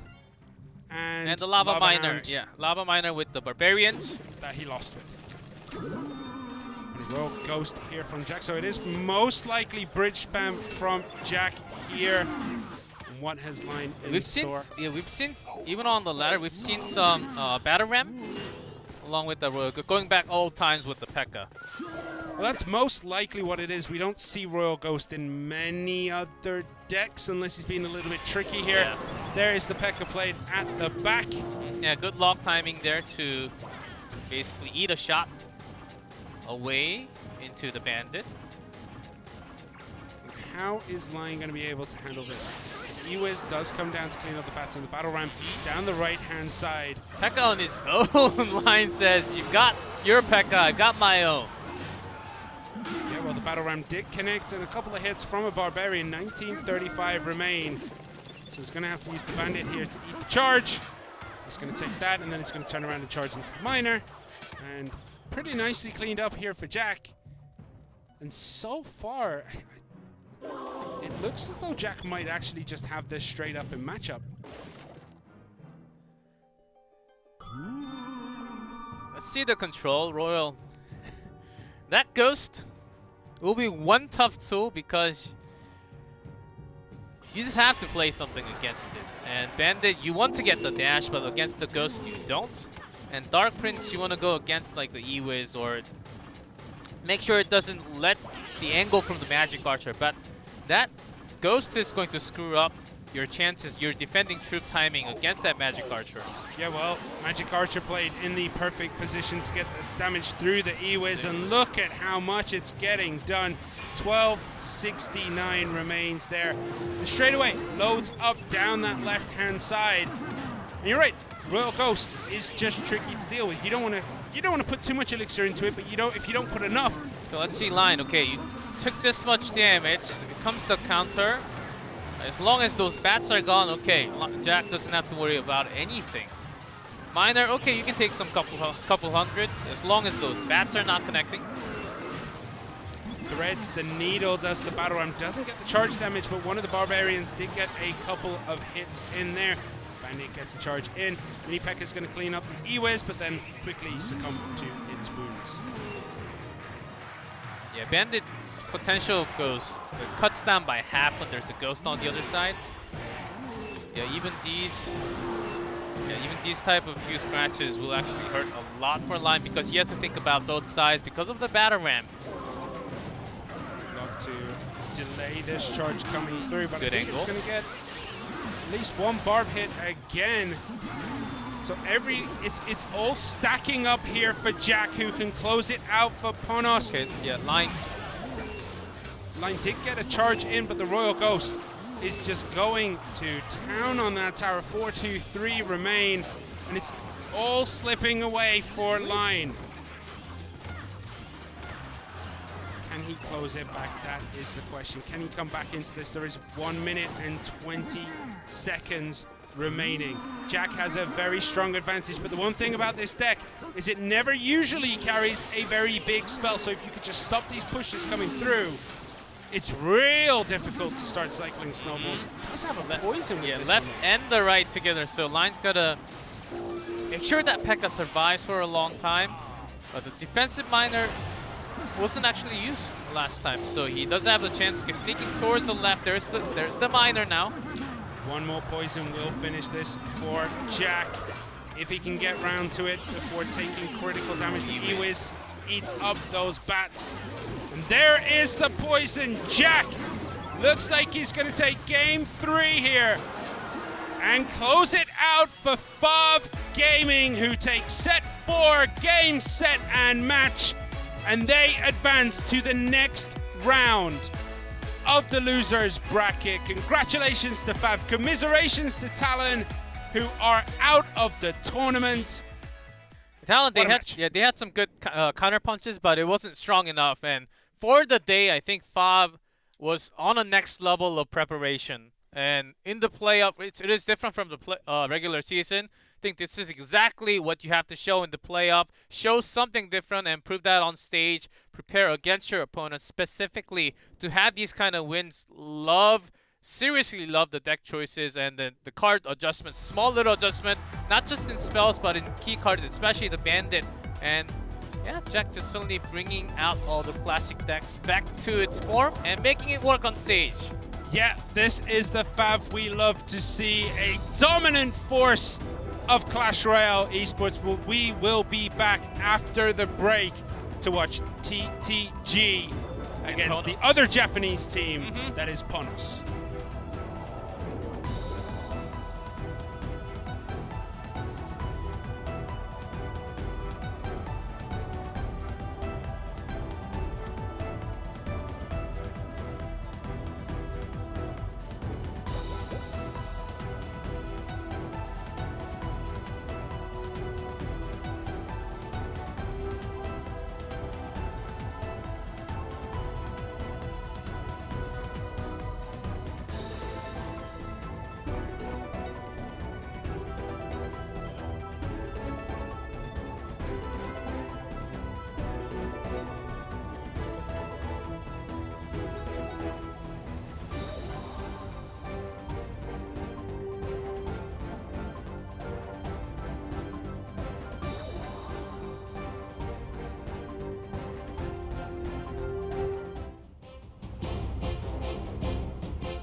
And we are back for the final match tonight. It is going to be TT Gaming versus Ponos. We saw Fav Gaming take down Talon in a pretty evenly contested matchup, I'd say. It wasn't exactly overwhelmingly great from Fav, but it was incredibly positive. Yeah, incredibly positive, and another great showing for Expo Master and Jack from Fav. I have to say, those two players literally carried the team again. Yeah, proving themselves again in the big stage playoff. They're moving up. One Japanese team so far, and another Japanese team now. Ponos, can they do it like Fav did? I gotta be honest. Compared to Talon, I think TTG, I think they are a bigger of an opponent. Yeah. Comparing in history and comparing in result of the regular season. But for TTG, main story, main wins has been relying on AUK. Yeah. AUK. Also D-King. And D-King for draft. But similar story for Ponos. Without KK, what's happening to Ponos? Their record would be not particularly great, but the one thing I do know is Ponos are kings of spring, man. They won last year's first season, and they won the year before first season. You know who came second? The team that merged with Ponos. We had lots of Clash Royale League Asia spring, Japan finals. It was Ponos game with Ponos game with finals, and those two teams combined into today's Ponos. That's why KK is here. So I still have high hopes that Ponos can do it. It is a tough matchup. TT Gaming have proven to be an incredible side. They went all the way against Kicks in a very, very close matchup that ended up ending in a pretty weak showing with Xiaoke in that game 4. Yeah, in that set 3, I think. Set 4, I think, was Xiaoke. And then, it just ended. Xiaoke has not had a good season whatsoever. He definitely, and Nuomichi as well. Nuomichi has not had a great season. You're saying like they rely on AUK and D-King. It's because those two players really haven't picked up the pace so far this season. Yeah, not even in King of the Hill or in the 1v1. And best of 5, you do need at least, I would say 2 is the minimum. If you have 3, you're good to go. You will advance to the next stage in the playoff most likely. Because you have best of 5, 3 1v1s, if you have that strong back line after the 1-star ace player, then I think you have a real good chance. But for now, TT Gaming, even in the playoff, even AUK compared to the regular season has been going down. I wouldn't say in the negative numbers in the win rate, but still not as well as the regular season. Of course, it is a different patch. We'll see if he also brings some Magic Archer. The big difference between the two players, TTG certainly likes to play a lot of heavy giant golem decks, as we mentioned at the beginning of broadcast. That's the Chinese regional style of last week. Ponos a lot more baits, spell bait time, and a few more lavas to come out. Lava Miner. And we see here, King of the Hill win rate, 50% for Ponos. That is a great result. You look at their triple draft, 63 and 70 something, but they're second to TTG, who just come out in triple draft. D-King is a phenomenal triple draft player. And then if it gets to the 1v1s, they've usually put out AUK just to close it up, who until he played Fav Gaming was pretty much undefeated in 1v1 sets. So that is why AUK would definitely be the key player on TTG. But look at KK. Those numbers do not lie. 72.7% win rate in King of the Hill. 41% though in those 1v1 sets. Yeah, even last week just having lots of those wins. His graveyard seemed like a different graveyard compared to anyone else. Also having a great matchup against Haruki Greed. Yeah, it seemed like an easy game. Also bringing his own, instead of the Knight, comparing to the old version, just bringing that Ice Golem. Sort of having a little bit cheaper of a graveyard version instead. Yeah, really let his play shine in that matchup. Let's see if he brings that again, or is it going to be back and forth? Goblin there, Sparky. There has been some Goblin Barrel. Yeah, the regular Goblin Barrel with the Skeleton Barrel. Tesla, Princess Dark Goblin. Yeah, King of the Hill record here. Look at that, mostly positive over on Ponos' side. Yet you look at TTG, and once you get past AUK and probably D-King, those are some very ugly numbers that we see from Nuomichi and Zhao Kei. So this is what I think. They had some golem moments, and we're talking Golem Knight with Night Witch Cage with the Ice Wizard, 3 spell, of course, Lightning Tornado, Bar Barrel, the 4.3. They use the exact same type of golem for 3 players, and which hurt them in a bad way in their first week of playoff. If they just remove that and turn that into some of a quicker cycle deck, I think they can also shine. So if they change their style of deck's choice against the Ponos, I think they have to basically to win the match today. I think they have a good shot.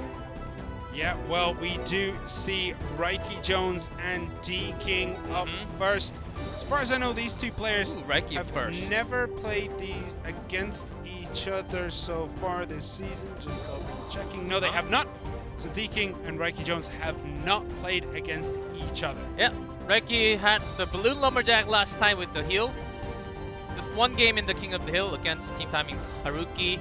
Did lose. Just a single game played last week. Well, we're going to get into this one very, very shortly here. We are back in China. There is a Chinese team, which means the studio is in use. And D-King, as we see standing on that podium in blue at the bottom. And Ponos' Reiki Jones in red at the top is probably playing with his slippers on because he is playing from home. The match room in Japan for Ponos. D-Kings. Let's see if any of those golem come out from TTG at all today, or just cycling through those Wallbreaker Miner with the MK was quite often used. 3.3. Even Nuomichi was also using it. We do see Dark Prince and Snowball, so it might be that giant Goblin Sparky deck for D-King. And that is why you would bring Ewiz as Reiki Jones, because if you knew that was coming, you know that you can shut down those Sparkies. It is a Night Witch with the Ewiz. Yeah, Dark Prince, Musketeer. With the Mega Knight. Yeah, D-King might just have his graveyard on his own. Little delivery coming through, and the graveyard here is out. And it looks as though this is going to be cleaned up much nicer than usual here. With that Goblin Brawler, with the Dark Prince, with the Mega Minion, that's going to make that very easy. And maybe the trigger was pulled a little bit too early for Reiki Jones. Let's see if D-King will also pull the trigger. Here we go, even without the poison. So he does have his own graveyard. Poison defensively, but it's going to take a lot of damage from that Mega Minion and the Dark Prince. Yes. I think that's 4, 7, 8. D-King with a huge counterpunch there. Even with a defensive poison, that was just the goner. The troops, even before that double elixir time, was coming in hot. D-King was having an easy time defending with that Dark Prince. So that troop certainly stacking up now. Reiki Jones can't afford to build anything else on the left. He switches all over to the right. Yeah, well, here we go. Dark Prince is going to be the first defensive tool, and the graveyard comes down from Reiki Jones. Is that too early again? We'll find out. Defensive poison down from D-King. Some damage getting done here, but is it going to be enough? The bats clean up very, very quickly. And it's just not enough. Still 1,000 HP difference between these two. Yeah, not bad, but offensive poison was used on the bottom right, so Reiki Jones has to let that go. Has to make something work in this leftover time. 17 seconds to go before overtime. Yep, it's the clock is definitely ticking here for Reiki Jones. Is he going to be able to beat it? The poison is defending very nicely. Takes very little damage again, and it looks as though D-King is going to take game one, as he does. Beautiful graveyard play, perfectly played, well timed. Reiki Jones may have been a little bit too trigger happy with those graveyards at the beginning, revealing a bit too much, yeah, maybe. I think not just revealing, I think he was a little bit early in timing, but oftentimes with the graveyard, not exactly mirror because they were very different, except for those Graveyard Poison and how they push and the bodies that they had behind it. But D-King is Brawler with the Mega Minion and the Dark Prince becoming such a good tool against those skeletons, and actually became the key tools. After using the cage, Reiki Jones didn't really have too much elixirs to actually defend against these three and the skeletons. Yeah, Goblin Brawler's attack speed is so fast, he does help clean up. And the Mega Minion, so sometimes you forget, but the damage you cannot really ignore. It hits like a truck. Yeah. Okay, so he let that tower go. He was like, I know I have to let it go. Tried to push down the other side, but just could not break through what D-King had there. Reiki Jones falls at the first hurdle in this King of the Hill. What are we going to see in Game 2? Would you send out Rad? Would you send out KK to try and close it out here? I would. Maybe Yakitori. So I was actually going to say Tengad. Tengad would be a good shout. Yeah, because I actually think Tengad actually had really good 1v1 games during the regular season. And bringing one of those early giant cannon card, some bridge spam decks. Didn't really play too many times. Yeah, but when he was playing it, I think he was actually feeling pretty great. But instead, it's going to be Rad, okay? Having a lot more experience on stage. I think Ponos is really thinking about their own timing in a way. Yeah, so it is going to be Red. Red and D-King did not play each other last time these two teams met, but he did beat Nuomichi and lost to AUK. I mean, everybody's been losing to AUK, who's been on an absolute tear this season. But D-King, in his own right, has like a very impressive record this season. Taking out Reiki Jones, he is more than capable of taking out Rad. Yeah, Reiki Jones losing one King of the Hill last week and also today might be feeling bad just a little bit, but it's just one King of the Hill, so you can't let that go. But Rad, who has been focusing a lot compared to his teammate, I think he has been trying some lava at the beginning of the season, but he has been moving away, slightly leaning more towards bridge spam decks, heavier decks compared to his teammates, not relying too much on air, but staying on the ground. So in that kind of a matchup against Graveyard, I think he can actually be okay. Let's see if D-King also switch things around. See what happens when they don't play golems. Good result for TTG. I mean, it was a good result last week against Kicks. It was a very close match. It was a very close match. So Red has a 25% win rate. When you look at what he did beat Nuomichi. And as I said, he lost to AUK.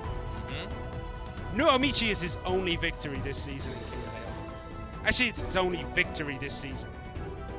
It's the only W he has on the board. With one win against Spencer last week. One game, yeah.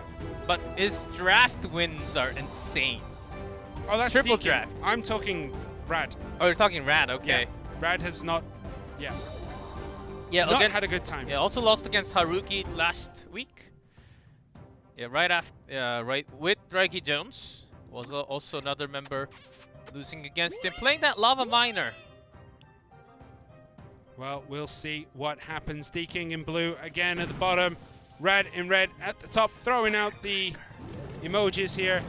Earthquake cycle. Firecracker and then Earthquake. Is this signaling a RG or even a Hog Rider? There's no way you signal what your deck is with emojis. Emoji and the EQ. And with the skeleton, I think, yeah, we're going RG. All right. Royal Just tell your opponent what you're playing straight off the bat with the emotes, man. Just do it. Your skeleton heal spirit, yeah. It's good to know what your opponent's playing before you actually start. Okay. Good, and D-King, maybe the graveyard again with the Musketeer. Yeah, well, that Royal Delivery shuts down stuff. And there is the Royal Giant at the bridge. Firecracker cleans up the Dark Prince and a Royal Delivery of his own. D-King going to close that up without taking any damage, just that Earthquake chip. Yeah, that was the second Earthquake already, so that's why D-King actually did take some damage. That Firecracker got a lot of work. Excellent placement on the skeletons to pull both the Mega Minion and that Brawler in line with each other, so the Firecracker gets damage on both. King Tower activation here, but with a Royal Giant deck, it usually doesn't matter. Yeah, so do you use the poison or not? That's the real question for D-King. Another RG is load up. No cage this time to distract, so with the Royal Recruit, with that Dart Prince and with the Mega Minion, does take quite a bit of damage early on, and Rad has a very early and a very strong lead here. Ooh, the skeleton and a great snowball again from D-King just to get everything away from the zone.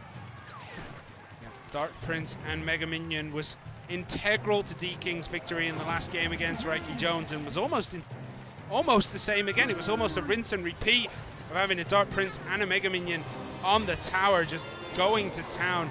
Poison comes down, Graveyard is down. Firecracker doesn't deal with Graveyards particularly well, but it does go down to the Poison, and the Skeleton's damage is starting to stack up for D-King. Not as bad though. Heal Spirit did survive, and comes the delivery. Minions are instantly gone. Cage blocking the way, so another no-shot RG coming down from Rad. D-King.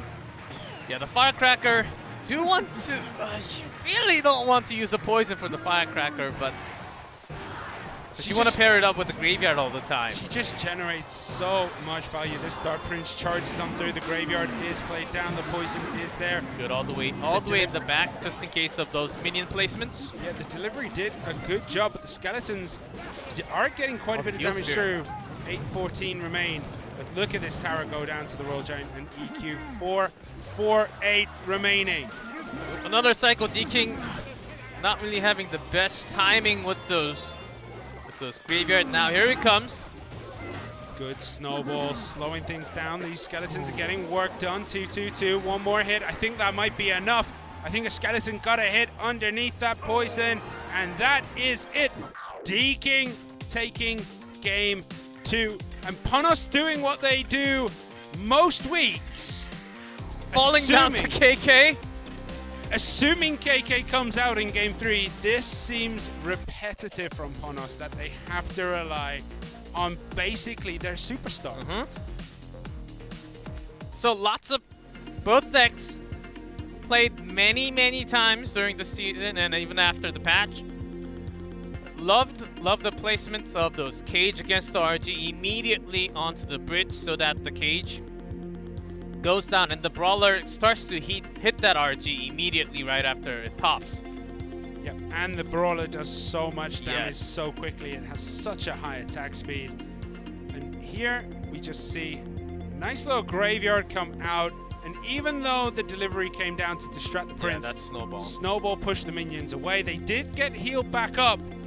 But the problem is the health was so low on that tower. Yeah, Snowball, anyway, Snowball is also a big key because not just the damage, it also slows down the Prince's tower and the minions together, which let maybe 1-2 more skeleton hits, and those come in handy when you're ticking down clock like this. yeah, I mean, he made it look almost too easy. D-King, cool as a cucumber, taking game 2. So we are going to go to game 3. And as I said, and as we both said, it's probably going to be KK, right? It has to be, and there's no other. There's maybe, It's KK. less than 3% chance, I would say. It has to be KK to save another day for Ponos. If you're D-King, do you bring the same deck? Do you bring another Graveyard, or would you bring something different against KK? I think you're solid because you've got the spells against the. You got the spells against the potential some spell bait. I think you're good to test, and still, as D-King, you're still first man up when KK is the last man up for Ponos. So it's still good to experience. To say just challenge into another set of realm into playing same deck three games in a row, but still I think it's also good to have some twist. Yeah, I think playing something a bit wacky might or actually... a different type of Graveyard. I think that's also fine. Yeah, like trying to put KK on an off step might actually just help, because even if you don't win in this one, if you can off step him and off tilt him in one game, maybe you make it a little bit easier for the next person who might expect something else off kilter. Yeah, there was at least at least one graveyard with the Mega Knight. Last week. I think that's also a great adjustment, just in case of a bridge spam heavy deck coming from KK. But you can't really expect or snipe a specific deck from KK. That's, I think, what makes it really hard to go against him. Maybe Lava Hound Barbs. Yeah, Lava is also because which is KK one of played last week. KK is one of the more successful players on that deck with the Lava Hound and Barbarian, so maybe he'll bring that. And knowing that, do you bring Goblin Giant Sparky? Because that deck has time and time again had the upper hand in that matchup. Which also KK did play last week, but lost against Sado. So lots of different variety of decks that has the potential to be played from KK's side. D-King, less stress. You're the first man up from TTG. Probably got AUK to back you up, and also another member, very likely either a Xiaoke or Neomitsi. And certainly another situation where KK can be feeling the stress, but he has done lots of reverse sweeps in the King of the Hill. He has, and if anyone can do it from Ponos, it is KK. So we have D-King in blue at the bottom and KK in red at the top. D-King can complete the sweep against the orange Japanese team that is Ponos, but KK can start the comeback. Okay, D-King Firecracker going for RG, and with the log, KK preparing a Wallbreaker Miner on his own. So bringing RG with the Firecracker, so the RG cycle from D-King. Was KK expecting something different? He does have the Hog Rider. Bats to answer. Is there a Snowball or a Zap? Not used. So it could have got a little bit more damage if he did have one of those tools available, but decided just not worth it. So let's see if a quick race with the Hog Rider for KK on the right is going to take the tower first. Because D-King, even though it's an RG deck, it's super fast in cycle. Yep, especially with the Heal Spirit in there, it can get back to Royal Giants very, very quickly. And when you're against a cycle deck, one of the things you can do is Royal Giant at the back, cycle through your deck, and then by the time the Royal Giant's at the bridge, you can put down a second Royal Giant and just overwhelm your opponent in double elixir. And you do have the cage to go against the Hog Rider, 2.9. So the cage played as an investment of 4 elixir. Not waiting for the Hog Rider to come out and try to distract it with it. You're just trying to bank some elixir with it. In this case, KK, I think he's his own Hog Rider case with the Knight, also 2.9 in cycle, so they pretty much match with RG without playing the RG. The Heal Spirit allowed that Royal Giant to get 3 hits in there. That's a lot of damage from those Royal Giants from D-King. But KK, can he make this work? The bats are going to get shut down. The Hog Rider, not even 1 hit. 1668 remain. Yeah, when KK pairs that up with an Earthquake on his own, I think Hog Rider can get a hit. See the defense though.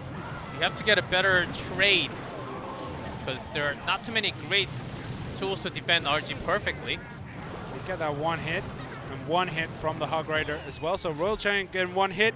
Hog Rider getting 1 hit, and at this stage, if it keeps going that way, just 1-hit trades, D-King will take it with this Royal Giant. Dropped at the bridge. Is the bomb tower there? It is. Played in the center. Yeah, but KK does have to be careful for those Heal Spirits. No connection from their RG this time. And the Earthquake damage is starting Lost to cycle the Hog. through. Hog Rider getting that 1 hit is huge. 665 remain. And again, the Royal Giant picked up by that bomb tower. But the Earthquake comes through, and that is a very healthy Royal Giant. 1 hit. Is it going to be able to get 2? The log pushed it back 144. All it takes is 1 more EQ. Okay, Hog Rider does come, but with the quick cycle from his 2.9, D-King just waiting for that extra Earthquake. Hog Rider does not get a hit. That's it. D-King alone from TTG. 3-0. Sweet. Almost made it look too easy. D-King looking like a 7K player against 3K players right now who don't even have every card available. Takes out Reiki Jones, takes out Rad, and finishes up by taking out the superstar of Ponos, KK. D-King looks like he is on absolute fire. And you know what the scary part is? We're probably going to see him next up in the triple draft. And is he also playing set 3? We will see. KK today was not successful in defending for Ponos as the last man up, usually for King of the Hill. 3-0 is a big hit mentally for Ponos. And D-King to have this much of a success was certainly a surprise for everyone. Yeah, that Royal Giant there getting that sneaky last hit when it was down to a tiny slither of HP was all it took to put that tower into Earthquake cycle range. So D-King made that Royal Giant Firecracker cycle deck work to perfection. KK never really found his groove. He never really found a cycle that could exploit the Royal Giant timings, or he couldn't really find anything that could break through so easily, especially with the Goblin Cage coming down. Yeah, not having KK, of course, yeah, with the Hog Rider, don't see the cage. Would it have been all? Sometimes Inferno Tower, yes. If he had the Inferno, or are you just going to ask Inferno Tower? Yeah, I was gonna say, like, if he bought the Inferno Tower version. Yeah, much better, but still there were lots of other tools like the Skeletons, Heal Spirit, the Bats, and to go against this, some Spear Goblins were available for KK. Could have been a different game if the Inferno Tower was there, for sure. Just having a lot more better defensive tool. One defensive tool against RG and spending a few other spells against those bats. I think that could have been okay, allowing some more Hog Rider hits onto the other. Just to put it out there, Hog Rider 2.9 cycle that we just saw KK play has a 51% win rate in Grand Challenges. The 3.0 one, the Inferno Tower version, 54. 3% higher. The Inferno Tower should be used every time. But what about the RG Firecracker? Doesn't it have like 75% win rate? 56. 56.9. Yeah, RG Firecracker, it's very, very common. It's a super strong deck. But yeah, D-King made it work in that final one. He just basically manhandled it a little bit closer than the other games that we saw D-King play. But I was not expecting a clean sweep from D-King. I was expecting at least KK to take D-King and then KK versus AUK, which is a matchup I'm excited to watch.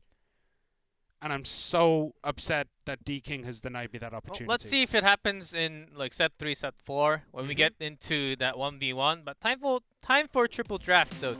D-King, 110% that he's going to play for TT Gaming. But for Ponos, who is going to be the player? Well, in triple draft, we do have Yakitori, who is 100% win rate in triple draft. Tengod has 73%. Rad has 33%. Reiki Jones and KK both there at 0%.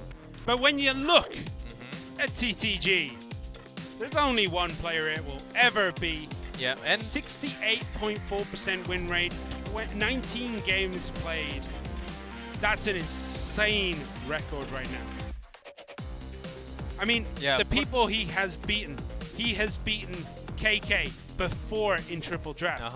He beat Greed. He did lose to Solomon, but has beaten Line, Elsiop, lost to Ken Sameshi, and has beaten Benzer Riddell on kicks twice.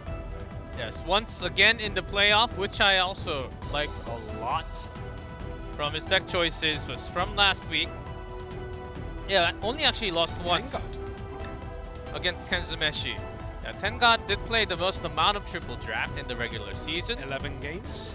And also last week against Team Timing. 10 games in the regular season. 9 games if you lost 0-2 in the Yeah. Okay. So, Tengod versus D-King. It's going to be a close one. Both of these players are really good at triple draft, boasting over a 50% win rate. So will they be able to do it again? Who would you put money on if you had to choose one of these players? I think this is one of the tougher matches to actually pinpoint on one player, because their results are such positive results on both sides. But because D-King just had a solid 3-0, I think he does have a favor. Yeah, he's going to be walking on cloud 9 right now. So will that come into effect as we get into game 1 between D-King and Tengod in this triple draft mode. Tengod taking his time here to pick that last card, and we're getting into this one. All right. Triple draft. E-Barbs. No, not today. Win condition. Not yet. Skill barrel. Fire spirits. Good counter. Yeah, good distraction card there. Distraction versus distraction. And a Musketeer. Always a solid pickup in triple draft. Firecracker as well. This is just picking 2 of the... Musketeer and the Firecracker. And having Fireball D-King. So D-King probably saw a lot of opportunities to gain value from that Fireball, but there is a Golem from Tengod. Battle Healer as well. Ooh, so you were trying something dirty, Tengod. So what else do you have? The fire... Oh, arrows. Fire Spirit was not back in time. And Infernal Dragon from D-King. This is getting interesting, guys. Still going to get some damage with those golems because the Inferno Dragon is out of range for a little bit. Still not as massive as you think, and there was nothing else backing up that golem. Look at the strategy that Tengod has thought of with this deck. Battle Healer, Golem, Firecracker. And Musketeer. And Musketeer. So, I mean, Musketeer is not as scary as Firecracker. Mega Knight's win condition for D-King. They're both looking for those heavy push. Playing Mega Knight and cycling it at the back when your opponent has Golem Battle Healer, it's a risky play because you'd expect the Golem to come down with all that behind, and the Mega Knight would do a good job dropping in on top of everything. Okay, Tengod's push is feeling scary to me. Oh. And all of a sudden, barbs from D-King. Not bad, but if you're having those... Oh, he does have arrows. He does, and barbs do go down to those fire spirits too. But D-King does have quite a few answers to the Golem. He does have the Barbarians, the Inferno Tower. Even the Mega Knight and Mega Minion do some damage to that Golem before he can get close to the towers. So D-King choosing this opportunity to go down the left, expecting that Golem to be played at the bridge here for Tengod. So loving all the choices that are being forced by D-King by having those early Dark Prince plays on the left. Yeah, but Musketeer plus the Firecracker. The Fireball miss! Whiffed Snowball, absolutely whiffed it there. But not in a terrible position, is taking a little bit of damage, but still has the advantage. That Fireball was just 4 elixir. He just wanted to make the match a little bit closer. Yep, and also was on the left side, but Tengod not loading up that Golem this time yet, because he knew that Mega Knight was going to be coming down anytime soon. Well, that and D-King is putting on so much pressure that dropping a Golem would be a death sentence for Tengod. Because you can see what Tengod is trying to do. He's playing that Battle Healer deep.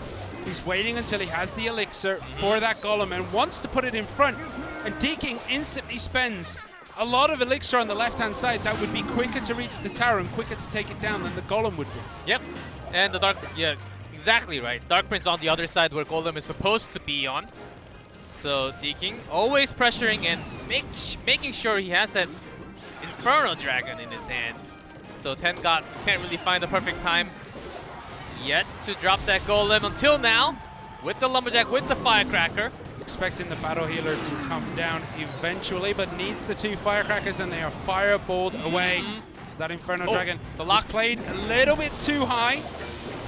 Lightning coming down doesn't take out the Inferno Dragon, but look at that tower. It's very, very low. I think that's it. Yep, and Inferno actually was away. Even before that lightning, it just got a reset from the positioning. It was just too far away from that Golem. It could not lock down the Inferno damage. Would it have been any different, though, if that Inferno Dragon was placed a little bit lower? I'm not sure it would have been. I think it would have been still having like maybe 200 or 200-300 after the arrow damage.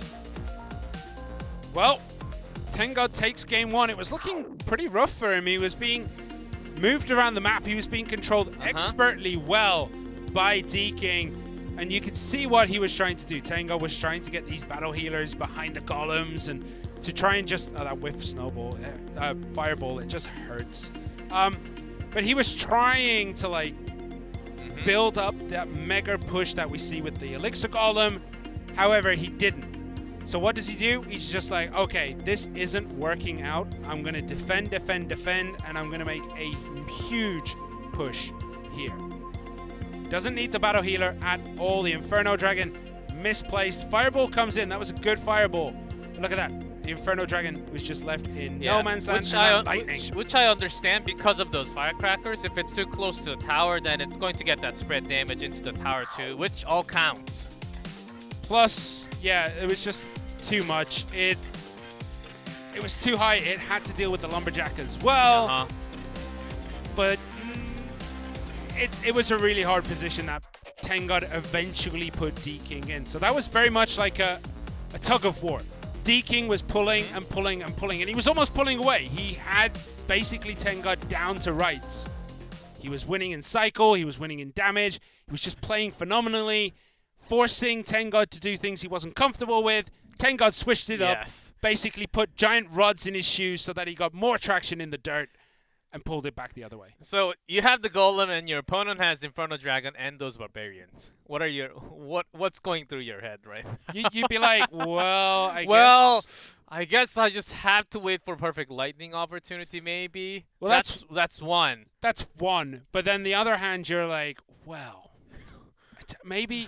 Because I could see what he was thinking. Like, when your opponent has the barbs and the Inferno Dragon, you're like, I need to have that battle healer behind to keep my golem alive, to get to the tower for that death damage. And D-King was always forcing the other side. Yeah. So the lightning golem combination couldn't really help until the end.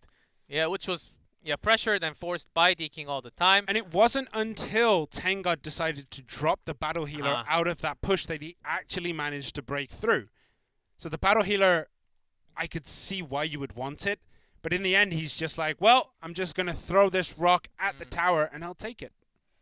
Yeah, well, certainly a good choice. That fireball whiff at the end, I don't think it mattered too much. No. Some more damage into tower could have been brought it down to around 400, I think. Was about 600 left at the end. And it would also put a little bit more pressure on Tenga. But yeah, who knows? I think he was hoping for the firecracker maybe to bounce into it. I think that's what he was thinking. The firecracker was a little bit slow. Or if it was early enough, Musketeer and the firecracker together, but it was way off.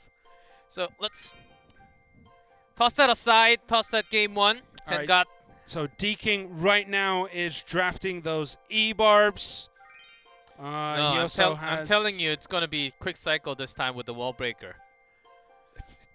Yeah, okay. Also, I can see Furnace in here. No. We can't actually see anything. No one plays Furnace anymore. Only mid-ladder. All right, yeah, fair enough. One day, Furnace will rise again and annoy and more literally RG. Everyone. And more RG will come out just like last year. Oh, yes. I can't wait for that day. Well, game two. Thank God. Certainly feeling the stress, because if they lose triple draft, that will be 2-0 for TT Gaming. TT Gaming. All right, Flying Machine from D-King. Flying Machine always a good choice in this, and Sparky, okay. Immediately Rocket, so that was smart by D-King. He knew that Rocket was a choice of mixed spell. But it did get the Brawler, and the Flying Machine did get a connection on that tower. 19-10 remain. So D-King, even though his Sparky was rocketed out of existence, still got a lot of damage done. Yeah, no cage to go through. 14-70 and zapping away that Dark Goblin after it took a bowler to the face from that Ram Rider. Yeah, D-King certainly really happy with this exchange. Yeah, Flying Machine with the rocket. You know that it's gonna survive. Dark Goblin will actually be pretty hard to keep that alive. Lava Hound from Tenga played up behind the clock, so if you're playing with no sound, you would not see it creep in. Will that Spark get a connection? Dark Prince is there. Is that going to be enough? Yeah, to get... Yeah, Flying Machine actually goes towards that Princess Tower. Fisherman. The Dark Prince still got the hit in there. So 2-1-2-2. What has D-King really got to deal with this lava hand? Has the E-Wiz, the Flying Machine. He also has a big spell. Might actually just be a Fireball.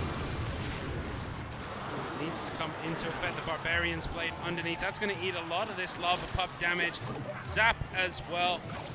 Good defense against that So first it lava. must be something else like an Earthquake or a Lightning in his hand.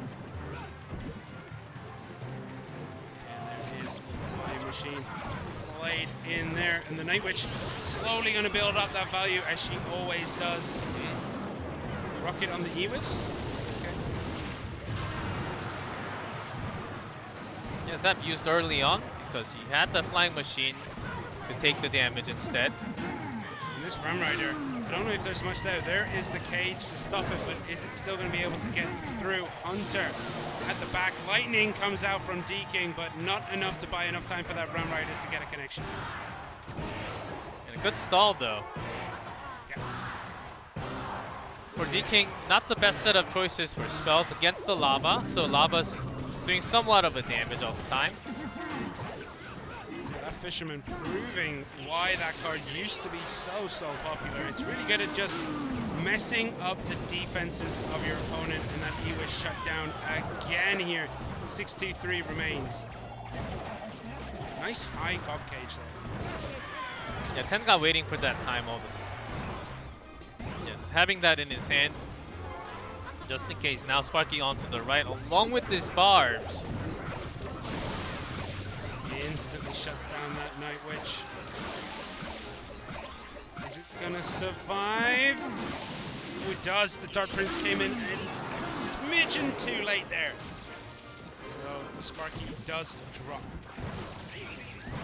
Just with a fraction. Now, Tenga does have the rocket, so couple more hundred, it could literally be game over.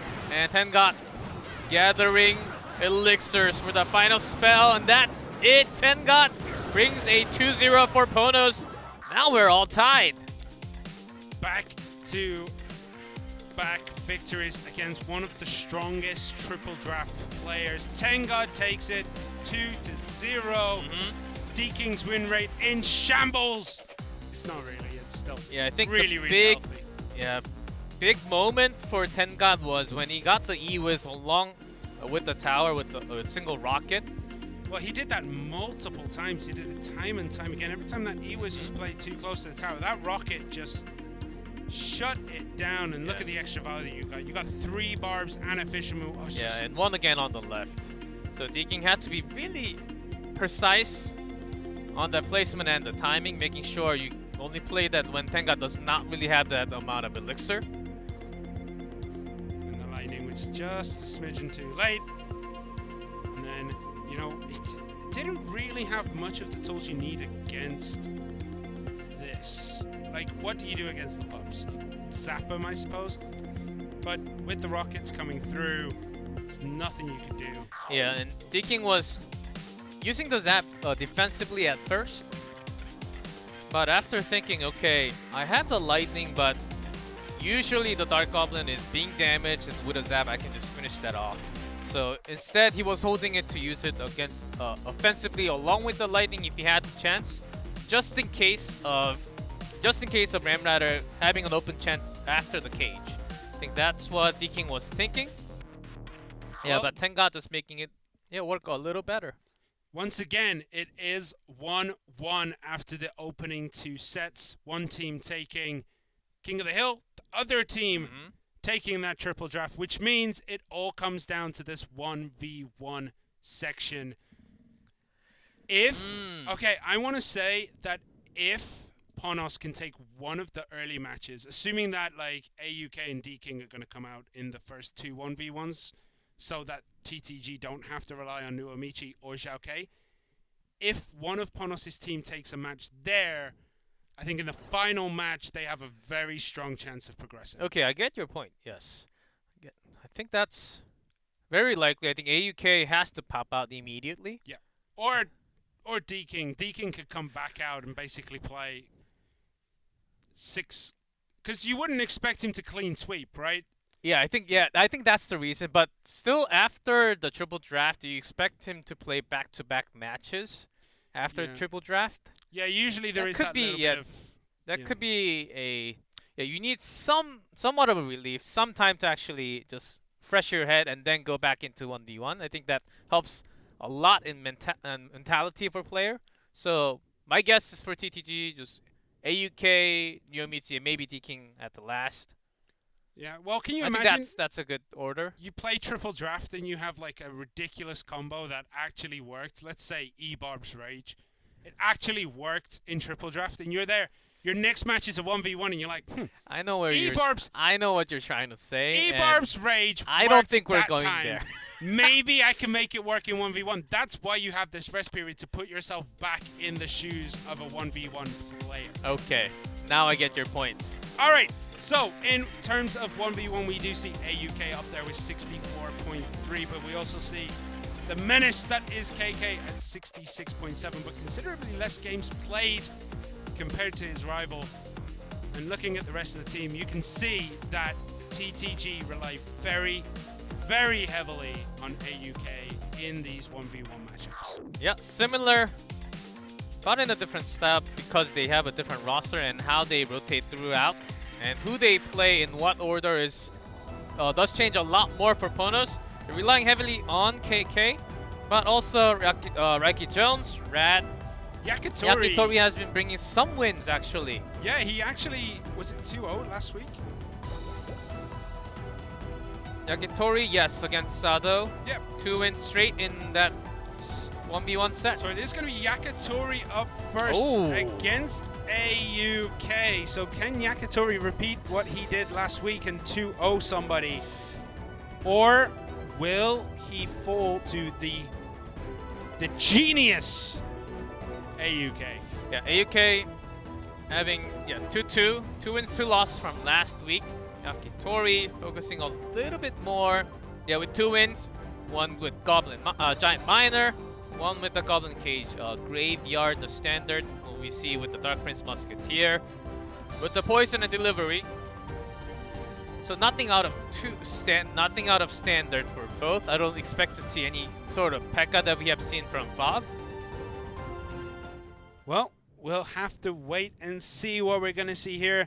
AUK in blue at the bottom and Yakitori in red at the top. And we already see the Skeleton Barrel from AUK. Love the switch. Okay, Knight played at the back with the Goblin Cage. Yeah, Skeleton Barrel was only played. Hogs. Okay, the Hogs come in for AUK. Barb Barrel is there. Ice Whiz to slow it all down. That's what I meant. I meant Royal Hogs. Immediate. Yeah, very well defended by Yakitori. Can he build this push up? He decides to go for the Graveyard with the Poison. That's going to take out the Spear Goblins. Is this going to be enough? Is he going to get quite a lot of damage done here? It's looking, it might be a lot of damage, yeah. Yeah, Goblins, but Poison was already there. Firecracker way too slow loading up. Even the Ice Wizard.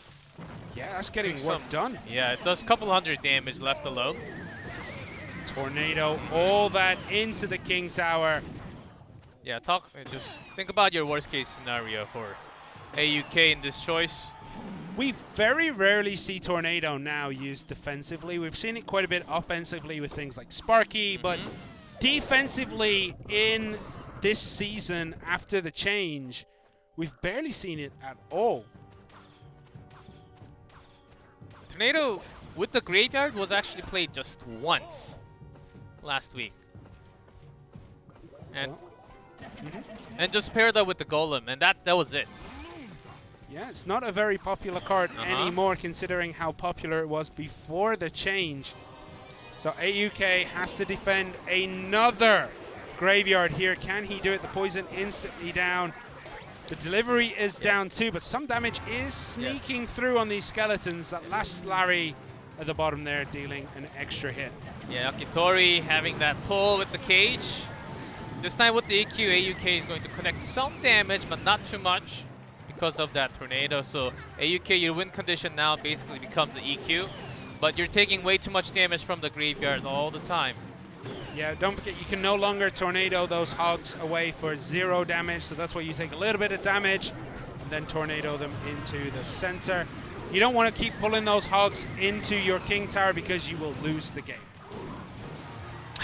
Because they do deal a lot of damage even when tornadoed in.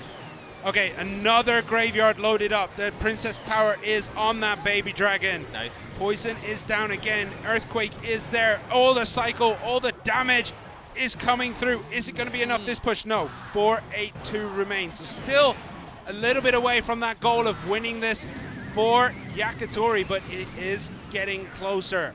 Yeah, this time was without the EQ, was used defensively against the graveyard, which is okay, but you're still taking the defensive, even if you're doing a defensive, you're taking the poison damage, and Yakitori is certainly happy with that exchange.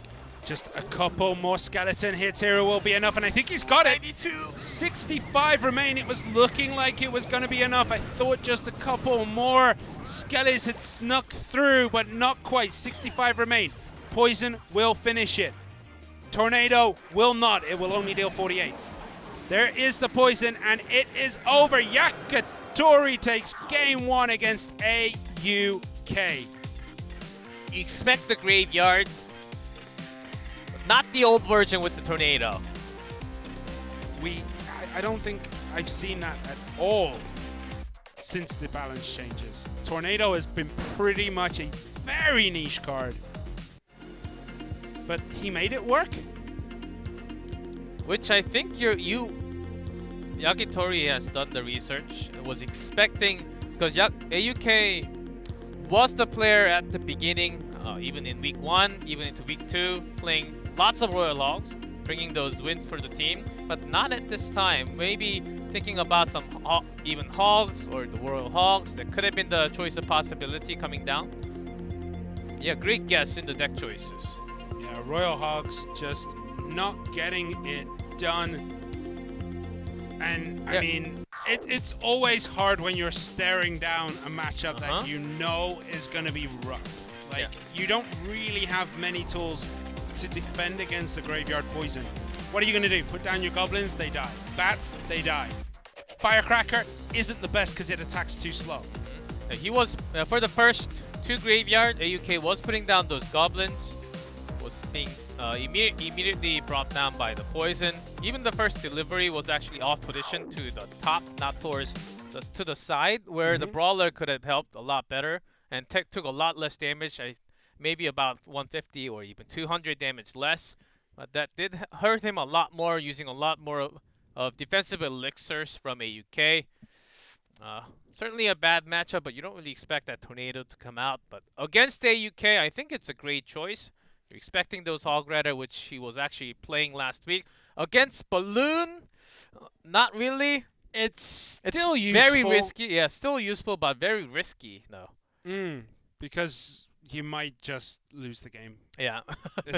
Tornado has become a very, very niche kind of card, I believe. Like, before you could put Tornado in anything with an Ice Wizard and you'd be fine.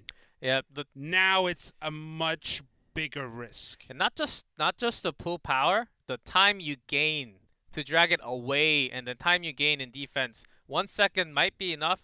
1 second is actually a long time, especially if you're going against the Balloon. It's usually like 0.1 second difference. If you have that extra time, if you don't have that extra time, it's win or loss because of that result. And the Tornado nerf has certainly made Balloon decks gain so much more power. But we don't really see that too many times today. Well, we're going to get into game 2. Will one of these players bring a balloon and make G-Clef happy? We'll find out. AUK in blue, Yakitori in red, and a miner straight out the bat with those wall breakers. G-Clef, hit us with that stat one more time. What is the win percentage of wall breakers so far this season? 38 was before the matches started today. And it's only gone down, right? I think so. I think so from the first match. And with the Ice Golem, we've seen some graveyard with the Ice Golem, but leaning towards that balloon now with the snowball. And there is that familiar whistle of that Royal Delivery, a card that we barely saw before the last balance change, and now it is absolutely everywhere. And with all of this, the Barbs are going to clean that up nicely and slowly make their way across the bridge. Yeah, Yakitori burning through, waiting for that MK timing. Barbarians are really slow. Does this open up a window for AUK to exploit? No, does throw down that Goblin Cage, which as we all know is a future investment. The Bandit's going to lock on. Okay, has to use the Ice Golem to pull there. And the Goblin Brawler just 2 punches that Goblin Brawler so quick. But these wall breakers, Mega Minion is there. It's going to stop 1, stops 2. Nicely does it. And still relatively everyone is healthy. Yakitori's slight advantage, but that's going to be depleted here after that attack. So yeah, very back and forth so far. What are the last 2 cards for AUK, G-Clef? Let's see. One is a poison. Yep, graveyard. Win condition with that, but the Mega Knight is a big problem when you are not relying on a big body. Ice Golem, sort of a weak body, and Barbarians, but Barbarians against MK, you know what's going to happen. So he's splitting that into 2, opening up both sides. Bats played, wall breakers coming down as well. There is going to be a cage to pull them in, a Musketeer to clean them up. That's going to get cleaned up very nicely here for AUK. 2086. Slight damage on both towers. That Musketeer is pretty healthy though.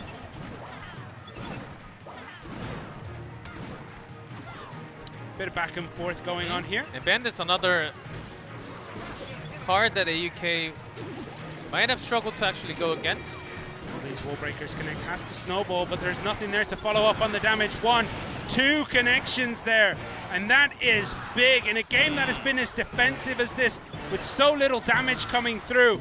That is huge. Bandit getting the dash, even the bats attaching to the tower now. The miner comes down from Yakitori. Left and right seems to be in trouble for AUK. Does he have the chance to actually pull? AUK. 1 hit. He's slowly cracking. He's loaded up the bullet so many times, but he's got to find the opportunity to shoot. Sometimes all it takes is 1 shot. Wall breakers shut down again. Mega Knight doesn't manage to break through. Yakitori in complete control, and there is the graveyard. Can Yakitori defend? The delivery comes down on top of the Musketeer. The tower's taking a bit of damage, but a zap is there. Bandit too, and that's defended very nicely here. And Yakitori says, "Okay, you do some damage, but I take the win." Taking some damage, the tower sacrificing, but not turning into a big attack on his own. All it takes is 1 poorly defended graveyard to finish there. The bats poison not going to come in this time. Snowball is there. Musketeer helping clean up. Wallbreaker does get another connection, and the miner in the back as well. With that offensive zap, good delay by Yakitori. Even the miner did a whole lot of damage at the from the back. Only 439 to go now. Yakitori putting down that miner, thinking the graveyard was coming, and thought correctly as it's there. Even with the well. poison, Yakitori's got Musketeer all the way from the back, so this graveyard will not be the game-ending graveyard. Needs to be eventually. Bandit charges into the cage. 2-7-1 remain, and here is arguably the last graveyard coming down. Will he be able to defend this properly? Mega Knight is there. The Royal Delivery is there. And the defense holds. Too many! The defense holds again as we go to the last 3 seconds. 2:15. Yakitori. What? Takes out TTG's strongest player in AUK. And it is very much advantage Ponos. Yakitori, where have you been all season? This playoff period he is playing insane. And I told you, G-Clef, at the beginning of this broadcast, Ponos are the Spring Kings, man. They're going to take it all. I'm telling you, man, Yakitori, even last year and in some important matchups during the regular season, Yakitori is bringing these important surprise wins. And the deck choices that he had against AUK, loving it. and the plays that he's made. Early MK, so it puts on the pressure. He doesn't have to wait for that Barbarian, but he keeps on his own offensive pressure and wins that bridge war because he does have that delivery. So there's a secondary option against those Barbarians. And keeping those attack on until very late game, AUK could not really have the chance to use that graveyard until like 4 minutes in almost. Yeah, pretty much. It was a rough matchup for AUK. Yakitori, take a bow though. You made that look real easy. You have done what so many players this season could not do. Reiki Jones couldn't do it the first time these two teams met. Blizzard couldn't do it. Little Chen couldn't do it. Legend could not do it. The only player who has beaten that guy, AUK, this season in a 1v1 is Jack. So is it going to be... Oh, now Ponos with that too. Is it going to be two Japanese teams moving forward today? Well, I said after that triple draft, all it will take is Ponos to win one of these games. And if you have to rely on Xiaokei or Nuomichi to close it up, that's not a position you really want to be in. That's like taking your hands off the wheel. Like you're just letting fate decide. Because those players have not had a good season this season. But neither did Yakitori. And now he's on absolute fire. So maybe Nuomichi and Xiaokei, if they're in that last slot, would be able to pull it out. And or they could put D-King in there. Yeah, I think D-King is the key. I think D-King has the potential to actually flip this all the way to the end, or he might be the last player to go for. But certainly, it seems like the timing for D-King to step up right now after AUK, and then whoever's remaining, Nuomichi or Xiaokei, to potentially turn the table around for TT Gaming. But what if you were expecting it to be 1-1, AUK to win? Because last week they put Xiaokei, I think, in Game 4. So if they put him in Game 4, and they put him in Game 4 this week... Let me just check up my Was he? I believe Xiaokei was set 3, and KK was playing a lot of either set 3 or 4 to kick in, because you usually see the star player, superstar from the team, playing that set 4. Xiaokei was Game 3, yeah. So. But then they relied on AUK in Game 4. Yeah, in this... Well, now that the order has changed, I think you have to bring D-King in and making sure he's pressing onto the shoulders of Ponos, and then bring it down to the final stage. Well, we're going to have to find out. I'm thinking... Let's see. D-King! It is going to be D-King. Okay. The fate of this team in this tournament rests on his shoulders. D-King needs the win. The pressure is immense. But his opponent is KK from Ponos. Oh, today from King of the Hill was not able to do so against D-King, but usually, and in the best of 3, you know what he's gonna bring. What is he gonna bring? Rain destruction onto those Princess Towers, and even sometimes the King Tower when he brings his golem. There was me expecting an enlightening. You know exactly what Dex KK was gonna play in this match. But honestly, look at the games that D-King has played. 40 games. And the thing is, exhaustion can get real. The mental fatigue. You've played that triple draft. You played the triple draft. Before that, you went 3-0. But 3-0, you won 3, so in a good way, I would say. Yeah, but you can be exhausted. You can be tired by the time you get to this Game 4. That Game 3 set where you take a break could be your downfall. We'll find out. It is... Yeah, with 2 wins from KK, it is going to be a match for Ponos now. Well, we thought after a 3-0. Oh, and KK. Bring in Royal Giant. Yeah, RG and D-King with all breakers. With an MK, a little better. Oh. So he's starting his own before the Royal Giant even kicks in, saying, okay, you can have your chance, but not now. That heal spirit didn't heal the brawler, which is kind of what KK probably wanted there, just to give it a little bit of extra juice as it crosses the bridge. It doesn't matter. Firecracker takes 1 hit and is out of there. Yeah, if D-King had Bandit in his hand, maybe wanted the activation on the King Tower, but Not yet. Certainly had enough elixirs to do so. Open cage to eat those wall breakers for breakfast. And a very healthy brawler this time is going to cross the bridge. Is KK going to go down that side? He is reaching 10 elixir. Throws the bats. And now has to deal with the Mega Knight. With the roll delivery and firecracker and heal spirit and skeletons just cycling they just through come down everything. so quickly. Is he going to get the jump? Oh. I think KK wanted the jump onto the firecracker with one less shot, and then eating the jump instead of the tower. So, but that's still one big damage to KK. Immediately after the delivery, those bats. Good timing for KK. So many hits from that Royal Giant. Miner comes in the back, D-King. He's going to be able to do this one. It's looking rough for him so far. The Royal Giant might just have his number. D-King has to pressure. If he's keep on waiting for those RG, he might end up taking more damage all the time.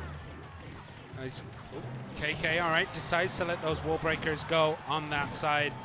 There is the Royal Giant.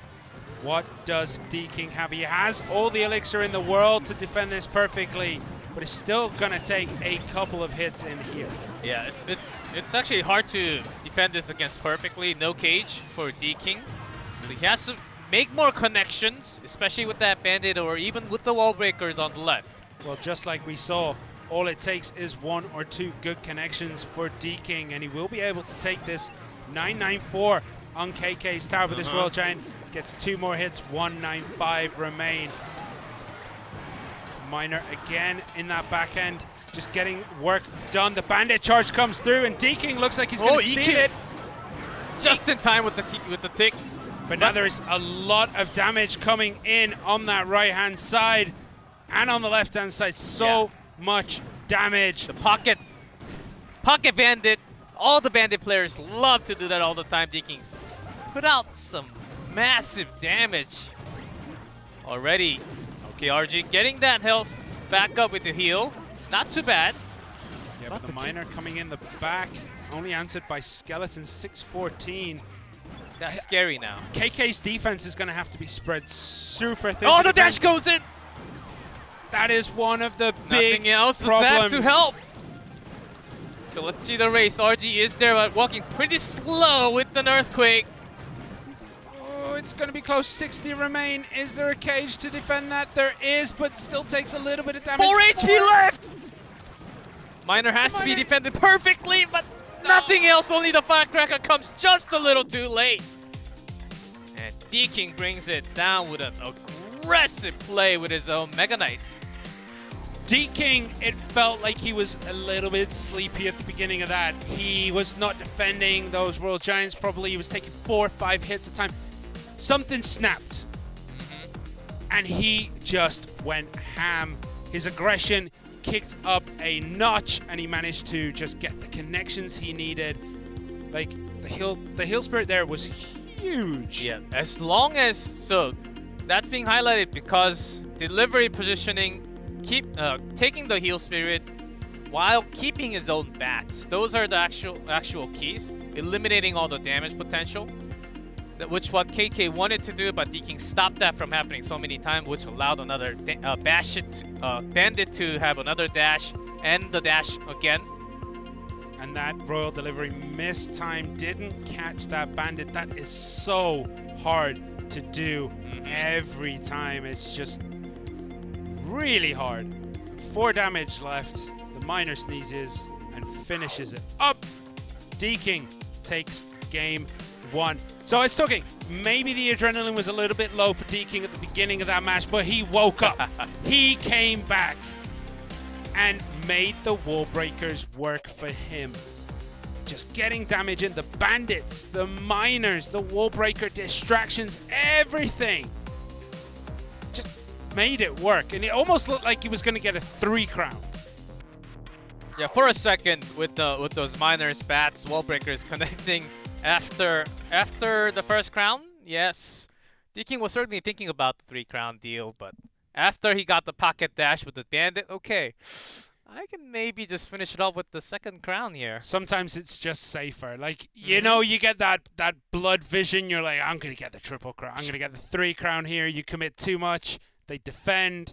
And then because you have nothing clogging up that other lane, you just lose the game. So it does happen to people. It doesn't happen to me, obviously.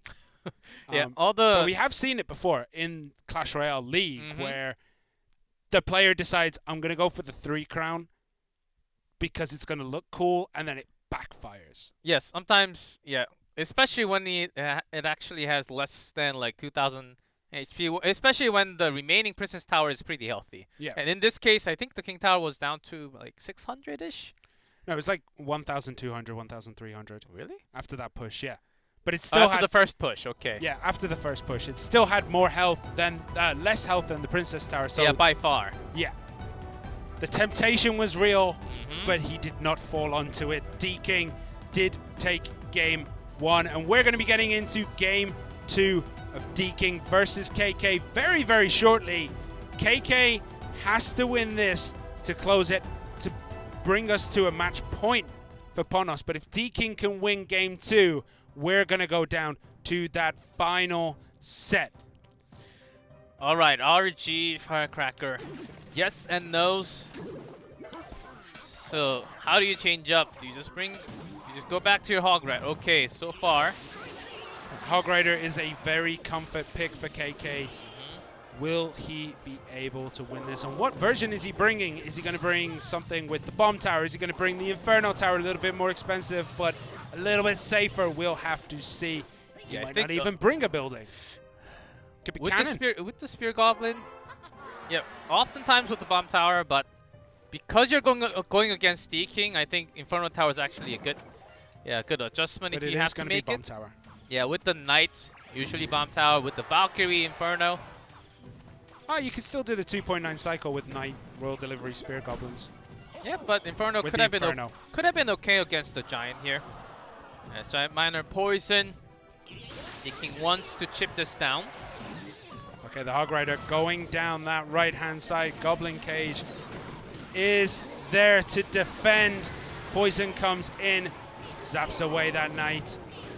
With the E-Wiz, a little bit of damage from the Giant, but not too much. Goblin Brawler, just playing each other. Non-overtime win rate, 83.3% for KK. If he can get a tower down, it would look like he's going to be able to finish it here.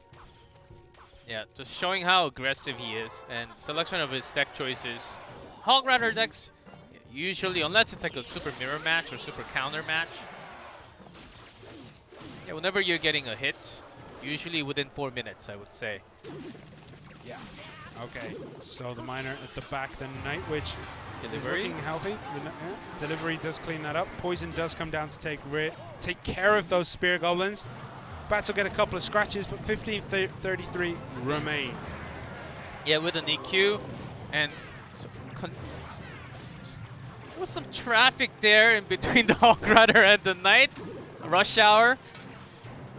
I think Hog Rider could have easily reached the tower a lot easier with that EQ without the Knight there. Yep. Okay, another Hog Rider comes in. Cage is down. Night Witch is going to be there to get that big axe hit. 7-3-6. KK looks as though he's going to have this. Yeah, so with the Hog Rider, he does have the speed and the Earthquake, usually getting the cage away. So D-King has to make at least a couple more hits from the Miner, plus the Giant punches. Miner's getting a lot of hits in here. The Giant's still pretty healthy. Ooh. The Hog Rider does get shut down with 0 hits, and we're pretty even now. D-King has kind of clawed his way back into this. It was looking kind of rough. He's clawed his way in, but KK with the Hog Rider loaded up again down there. 1 hit. Is it going to get 2? It is. Is it going to finish the tower? 4 hit points remain. The lock comes down, and that is it. KK takes game 2 with what can only be described as his slipper deck. Yes. Against the Hog Rider deck, if you are just out-cycled because of the average elixir, D-King in this case, he does have one answer. Cage with the log, okay. Gets no damage from the Hog Rider, but when you can't catch up to the opponent's cycle because your cards are just a little bit heavier, and you're also trying to get value from your own minor poison, it's really rough all the time. Especially when you're attacking onto the other side, you want to have the Night Witch behind your Giant, but at this time it was already too late to switch over to the right. Your minor is always going to the left, so KK was getting that extra advantage, having that Hog Rider going to the right bottom. Yeah, that EQ just to slow down the Night Witch. And once there's 4 hit points on the tower, it is very rare that you will lose when you still have 800. And you still have log. I mean, 2.9 Hog Cycle is basically KK's. That is his comfort zone. But he could have gone 3.0. He could have put in the Inferno Tower, and I think that might have been a little bit better in this matchup if he had the Inferno Tower, but it's hard to say. Because the only difference between the 2.9 and 3.0 is Inferno Tower instead of Bomb Tower, right? So yeah. With Inferno, you do bring Valkyrie. Sometimes. Sometimes. It has changed. Yeah, did play. I think there was at least 2-3 games last week with that Inferno. Still without it. I think because KK just knowing that I can push him so much easier. Because my cycle is only 2.6 if I actually use a lot less cards to cycle through. And his cage actually were being burned by that EQ easily. And even spending an extra defensive log from D-King, plus a Night Witch off to the right when it has to be paired up with the Minor and the Giant to the left. So nothing was really working out because the power comes from the Giant Minor plus the Bats. Yeah. Not just those two. The Bats has to connect. That's why the Night Witch is actually in there. Night Witch not really serving too much role other than spawning those bats that can pair up with the Minor and the Giant together. You know what would have been scary? Sparky? No, I was going to say a clone in that deck. You just go up with the card that has not been played for such a long time. But I mean, if you think about it, the clone would have been A, a sleeper card, and B, it could have done a lot of work, but we're enough talk with the clone. Yeah, we're already into it. It's going to be KK and D-King, and again, KK brings the KK wants to finish the match with his Hog Rider again. This time shut down, has to use the snowball, does D-King. We talk snowball. With the Goblin Cage, what are you hearing? I'm smelling some den. Yes, I can smell sound. All right. Okay. All right. EQ comes down.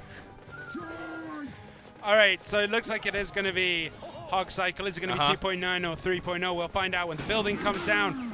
And D-King, yeah, it's looking more and more like a graveyard. Musketeer is going to help out. Nope, just completely ignores. Oh, there we go. Eventually decides to turn and face the Hog Rider to close that up. Delivery time. All right, well. Maybe a nerf next month. With the amount we're seeing. We'll see. I don't think it's overpowered, it's just... Overpowered. Overpowered, yeah. For 3 Elixir, you don't get much more defensive value than that card, so it does just zone out other options, but the Hog Rider coming down the left. The delivery, I don't know. Oh yeah, actually, yeah, reaching the tower. It was stuck in between, but Cage did not pull the hit. Yeah, I think it was because he was facing and then it was so close that he got jammed, and that pushes him into the tower because he tries to push him forward closer. It was a weird interaction there. Thinking was just a little late on that tower. Oh, the cage. So yeah, the cage was just a little bit too late. This Hog Rider is going to get at least 1 hit, probably 2. Yeah, now we're in the double elixir time. We got KK 1287 has been keeping his elixir, but no big body, like a brawler or even Dark Prince to get that graveyard. So off timing. Yeah, that is a very interesting time, but the Dark Prince is going to make it into that night. The skeletons are going to help, and not a lot of damage, but look at that Hog Rider going down the left-hand side. 1116.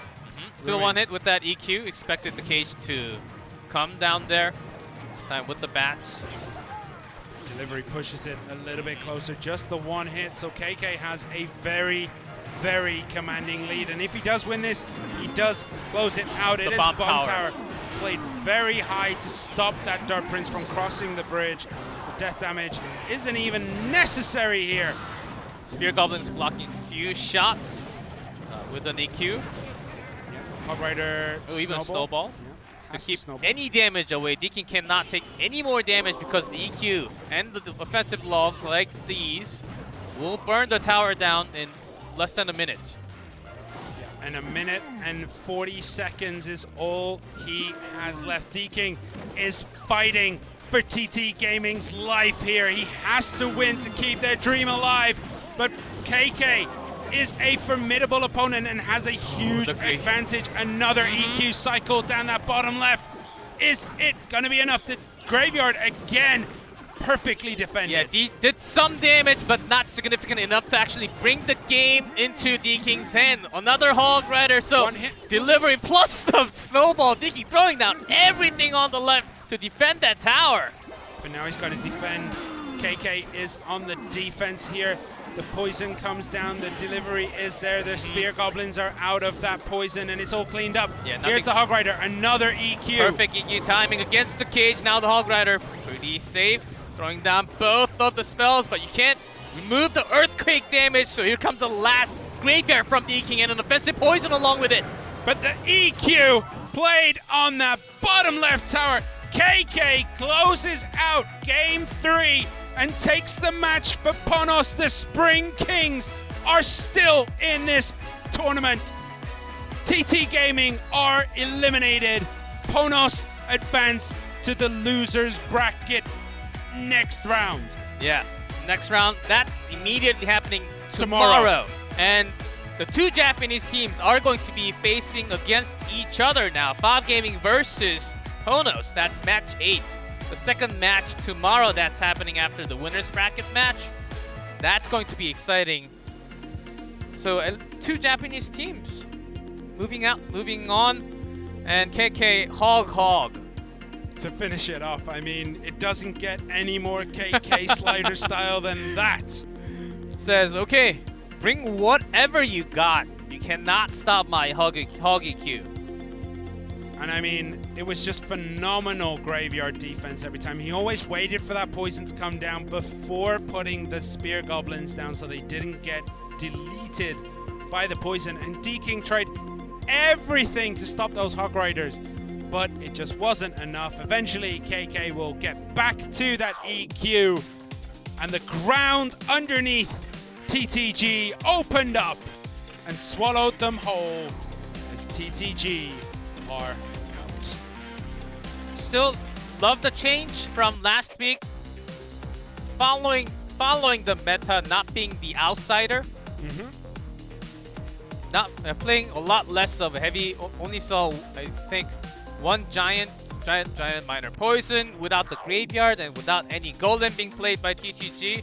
Loving that change, bringing that into the meta, was keeping them alive, especially Deakin kicking in hard with a 3-0. We thought, okay, this is going to be a heck of a match. Even bringing down KK, okay, is this really happening? TTG bringing down maybe KK even in the 1v1, but you can surely rely on KK from Ponos. Well, it's not just that anymore. A whole new world has opened up for Ponos. Yakitori is on fire. And also 10 got from draft. 10 got in triple draft. Yakitori, KK. Ponos have finally found that groove where more than one player is getting the W's. And they're going. It looks scary. And they're going against Fav, Expo Master, Jack, the rest of the crew. That Japan versus Japan match tomorrow. That match 8 you see on the bottom of your screen. But we'll be on fire already. But the winners match, WEDGM versus Kicks, promises to be an absolute masterclass. WEDGM and Kicks will be up first. Then after that, it will be Fav versus Ponos. I cannot wait for both these games. WEDGM versus Kicks. Two of the teams who have looked the strongest all season. WEDGM look like they're unstoppable. Kicks are scrappy but lovable. They managed to just beat everybody. And then the Japanese region final. Region final on their own, yeah, in a way. To determine who is the best team in Japan. That match will happen tomorrow. This is going to be hype. The one thing, though, every Korean team is gone. Are gone from today. Yeah, Team Timing from last week. Talon also gone. So let's see who comes out on top. Japan, Southeast Asia, or China. We've got those teams left. And certainly from today, like Fob with the style, Ponos with the standard, but also with some pride on their line. That's going to be a heck of a match. Ponos will win it. Yeah, Kicks WEDGM, they also had an extra day, more than a week to actually prepare for that matchup.